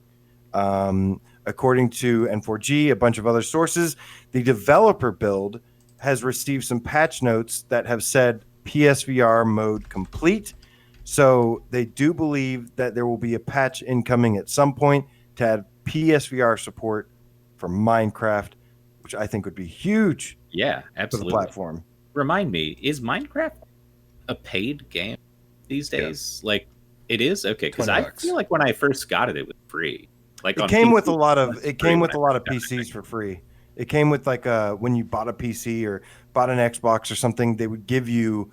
Microsoft would often give you like a certification or whatever, a code, a redeemable code for it. Yeah, I mean that makes sense. Like Minecraft is unique in that, like Fortnite, it's the only thing where it's this video game where you see kids with toys of it at Target on the aisle right there. Like there's a Minecraft sword you can buy. There's a Minecraft nightlight you can buy. The pickaxe thing. There's a creeper action figure. Like games don't blow up like that. So I think Minecraft is such a juggernaut that when that hits VR for us, that's going to be big. Yeah. And I'm surprised it's taken this long, but I think that's mostly just, Sony and Microsoft coming to terms with what are we going to share with each other? What are we going to, keep exclusive and all that sort of stuff. Because Sony has kind of given a little bit, putting Horizon on PC and stuff like that. So I think maybe Microsoft is saying, okay, you guys can have draft. This will be huge, man. This will be huge for a lot of the younger audience. Yeah. We can get them off of. Are you kidding me? We're never going to see Des again. I'm going to have a field day with this. I will have a field day with this as well. It's not something that interests me flat, but VR, I should have a good bit of fun with this for sure. Yeah. I mean, I've played a ton of it flat years and years ago. Like I had a friend, a roommate of mine, just kind of co-op, split screen, and make stuff. Did you do building, or isn't there some survival? But isn't there like a survival or like a story campaign to it? Yeah, there's no story, but there is survival. Okay. But we didn't do the campaign. We did just the build. There's nobody will kill you, but it wasn't free creative. We had to mine resources to put them where we. So it took us a long time, but we made an entire underground cave where there was lava, but it was covered with a pane of glass, so you could walk over the entire lava pool. And then we built a roller coaster on top of it that would like go down through the cave, like lava and volcano. It was pretty awesome. That shit takes forever. That's the only thing. It's like Minecraft's exciting if you're willing to it, but if you just want to dick around, I mean, it's not give much to you. Can't really just walk around in 15 minutes. Much of it. Okay, yeah. I owe everybody an apology. Berber Cat says, AJ, I'm 47 and still playing Minecraft. I'm sorry. Adults play Minecraft all the time, dude. I had roommates. That played Minecraft. What I meant was that would bring. So you see a lot of kids, a lot of younger audience that are like, man, VR. But what I'm saying is that would be something to bring them into VR, like make that leap. Is what I didn't mean. Or I didn't mean their 46-year-old parents buy it because they want to play Minecraft, and then as a bonus, the kid is allowed to play Minecraft sometimes. Yeah, all I meant is VR needs a connection with a younger audience. It needs something for the younger audience to want to jump into it, and Minecraft is a perfect example of that. Is all I'm saying. Yeah, Shen Musa has a good point too. He said, "Be prepared to get bored of mining. Exploring is brilliant, but staring at blocks and hitting them for hours could get old." Here's the thing: when you're on flat screen. And you're just going like this a bunch with a character, dude, I'm mining through this thing. That's one thing. But if you're in the headset and all you can see is just you're staring at a wall and you're hitting a wall, you're staring at a wall and you're hitting. I can see what he's talking about. Like it could be a little tedious, if it took up your entire. But I mean, Minecraft VR already exists, and it hasn't become a killer app or anything like that. So I don't know how much it'll. It's a big industry thing, but it might not filter into everybody's everyday play library. You know what I mean? Like, I don't think everybody will be out there. Everybody made fun of me because I like Vacation Simulator, and they were like, everybody said that's a kid's game, and I was like, fuck you, it's a fun game. So I mean, anybody. But on the flip side, you don't like Pixar movies. So you don't like Pixar adults movies? Like Pixar movies. So how was Up? I know that you were supposed to watch. I haven't watched it yet. 4 weeks ago. Or that Batman. What was the Batman movie I was supposed to watch? Yeah, so I recently rewatched Batman Beyond: Return of the Joker without being on acid, and I'll tell you, it's not nearly as good without the LSD. Strange, gotcha. I don't. It's still really good. Don't get me wrong, but not nearly as good as when I saw it on acid. That cool, man. That movie was fucking life changing on acid. Anyway, so yeah, Minecraft is going to be awesome, and for anyone who's like, is it coming to PlayStation VR or is it just a rumor? This is about as concrete evidence as you can get without it actually being announced. It's actually the patch is basically done and uploaded and up on the cloud and ready to be distributed as soon as Sony's ready to announce it. We're just very patiently waiting for Sony to make an official announcement about this. It's tough. It's tough to wait. I will tell you, my nephew has been recruited. He is the biggest Minecraft professional that I know. He's been playing Minecraft since the day he was born. He's like 11. Oh, yeah. And so he's playing it on 360. Now he's playing it on Xbox One. And I basically sent him a text the other day. I was like, hey, 11-year-old nephew, when this game comes to PlayStation VR, I'm recruiting you for the channel. I'm just going to put you in a VR headset and you're going to do a 4-hour live stream for people. I haven't told his parents yet. Is he down? He's down. I haven't told his parents yet. Okay. AKA my brother. We'll see how that goes. So, your brother is a broadcaster. He should be fine with his son getting out there and, cutting his teeth. Yeah, for sure.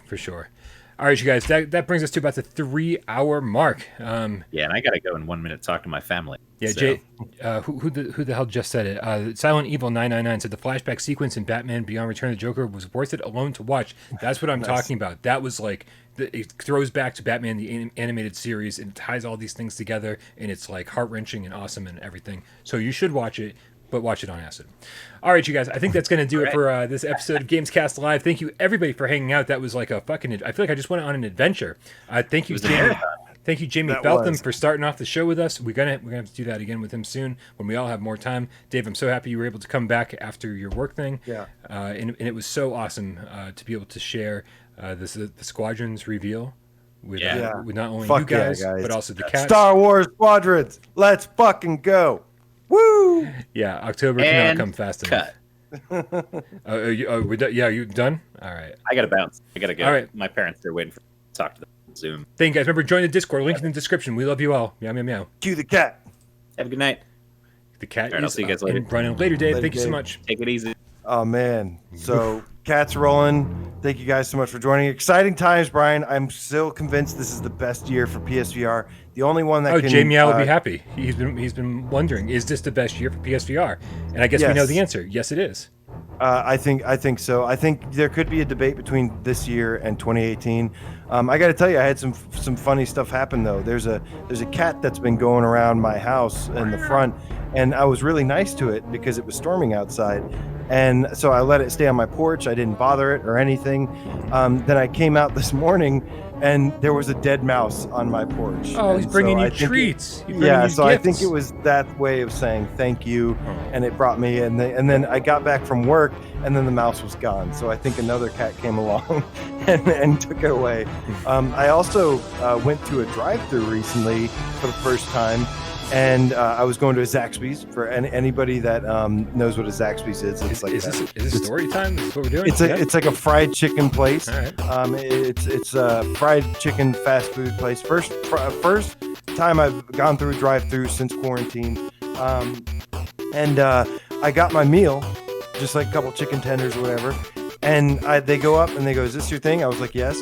And they go, "The lady in front of you paid for your meal." And I was like, "What?" So I was a victim of a random act of kindness that's never happened before. Somebody paid it forward to you. Yeah. And then I was like thinking in the back of my head, I was like, should I pay for the next person? Is that what we're doing here? And I thought about it for a second. And I was like, nah.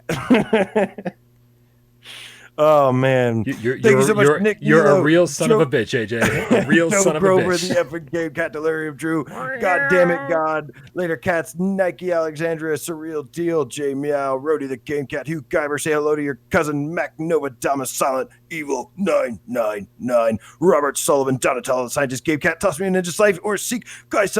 Fist bump to you, Guts Griffin, Samuel Barrett, Tom Orlin, Delirium Drew, Warren Gore, the goriest game cat, Brad out of hell, my favorite Australian game cat buddy, Tax Refund, You Got Cold Yogurt, Kramer 3K, SB, Steve RE from Ireland, Imhotep, I think that's it. Love you guys. AJ, are you going to be upset when I tell you that I actually stopped the stream halfway through the Zaxby story? What? Sorry. No, you didn't. I'm sorry. Bye, everyone. We love you all. Oh, you son of a bitch.